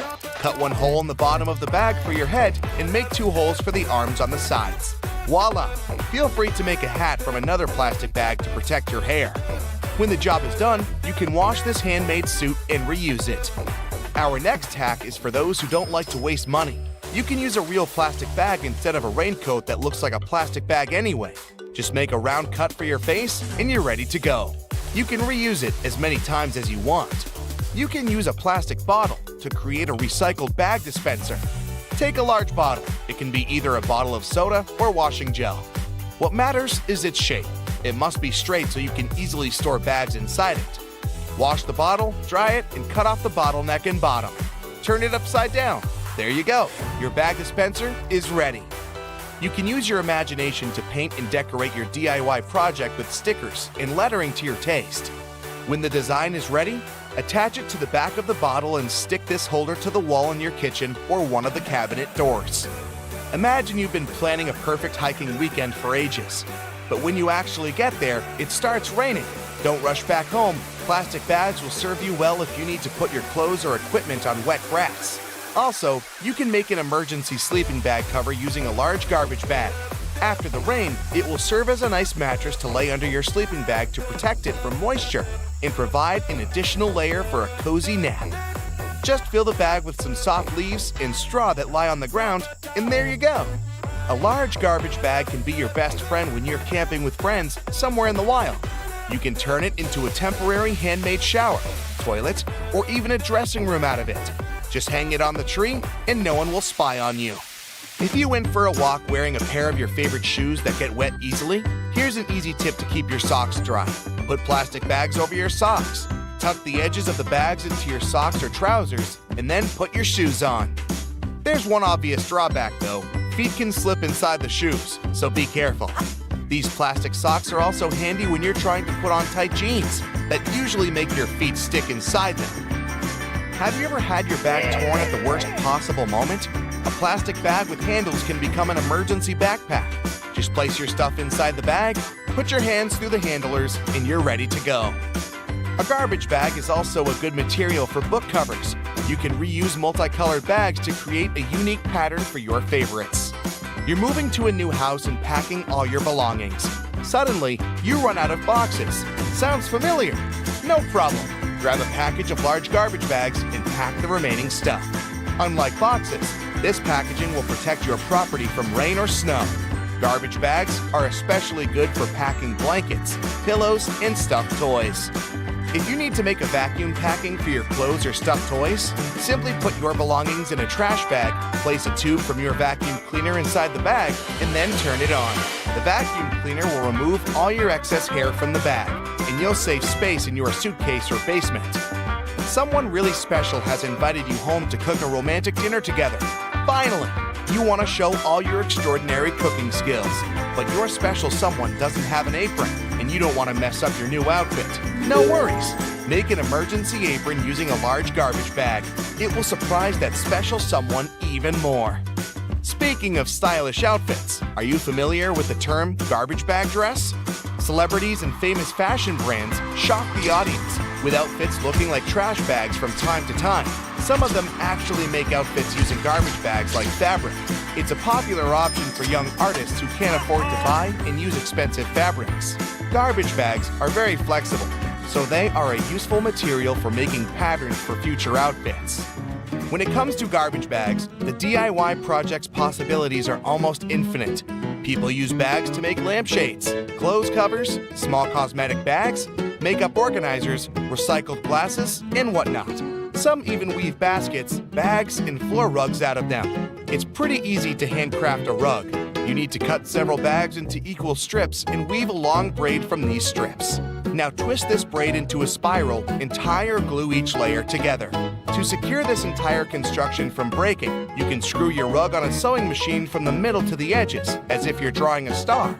This plastic braid can also serve as emergency laces, a rope, or a handmade ribbon for decorating gifts and flowers. Filmmaking is another yield where garbage bags can be real stars. If you're shooting indoors and the sunlight is too sharp, you can put white garbage bags on all windows to diffuse the light or to set the white balance. Black light-proof garbage bags may serve you as a shading curtain to get rid of the sunlight in the room whatsoever. Feel free to use a white bag to create a diffuse light bulb. Inflate the bag like a balloon and put it next to a lamp, but make sure to use a LED light so it doesn't get too hot. Everyone knows that touching a plastic bag with a hot iron is a bad idea because it will melt. But this lets us create unique shapes from this colorful and affordable material. Want to make a unique designer vase? Take a bowl and cover it with paper tightly. Then wrap the matching strips of plastic bag around the bowl.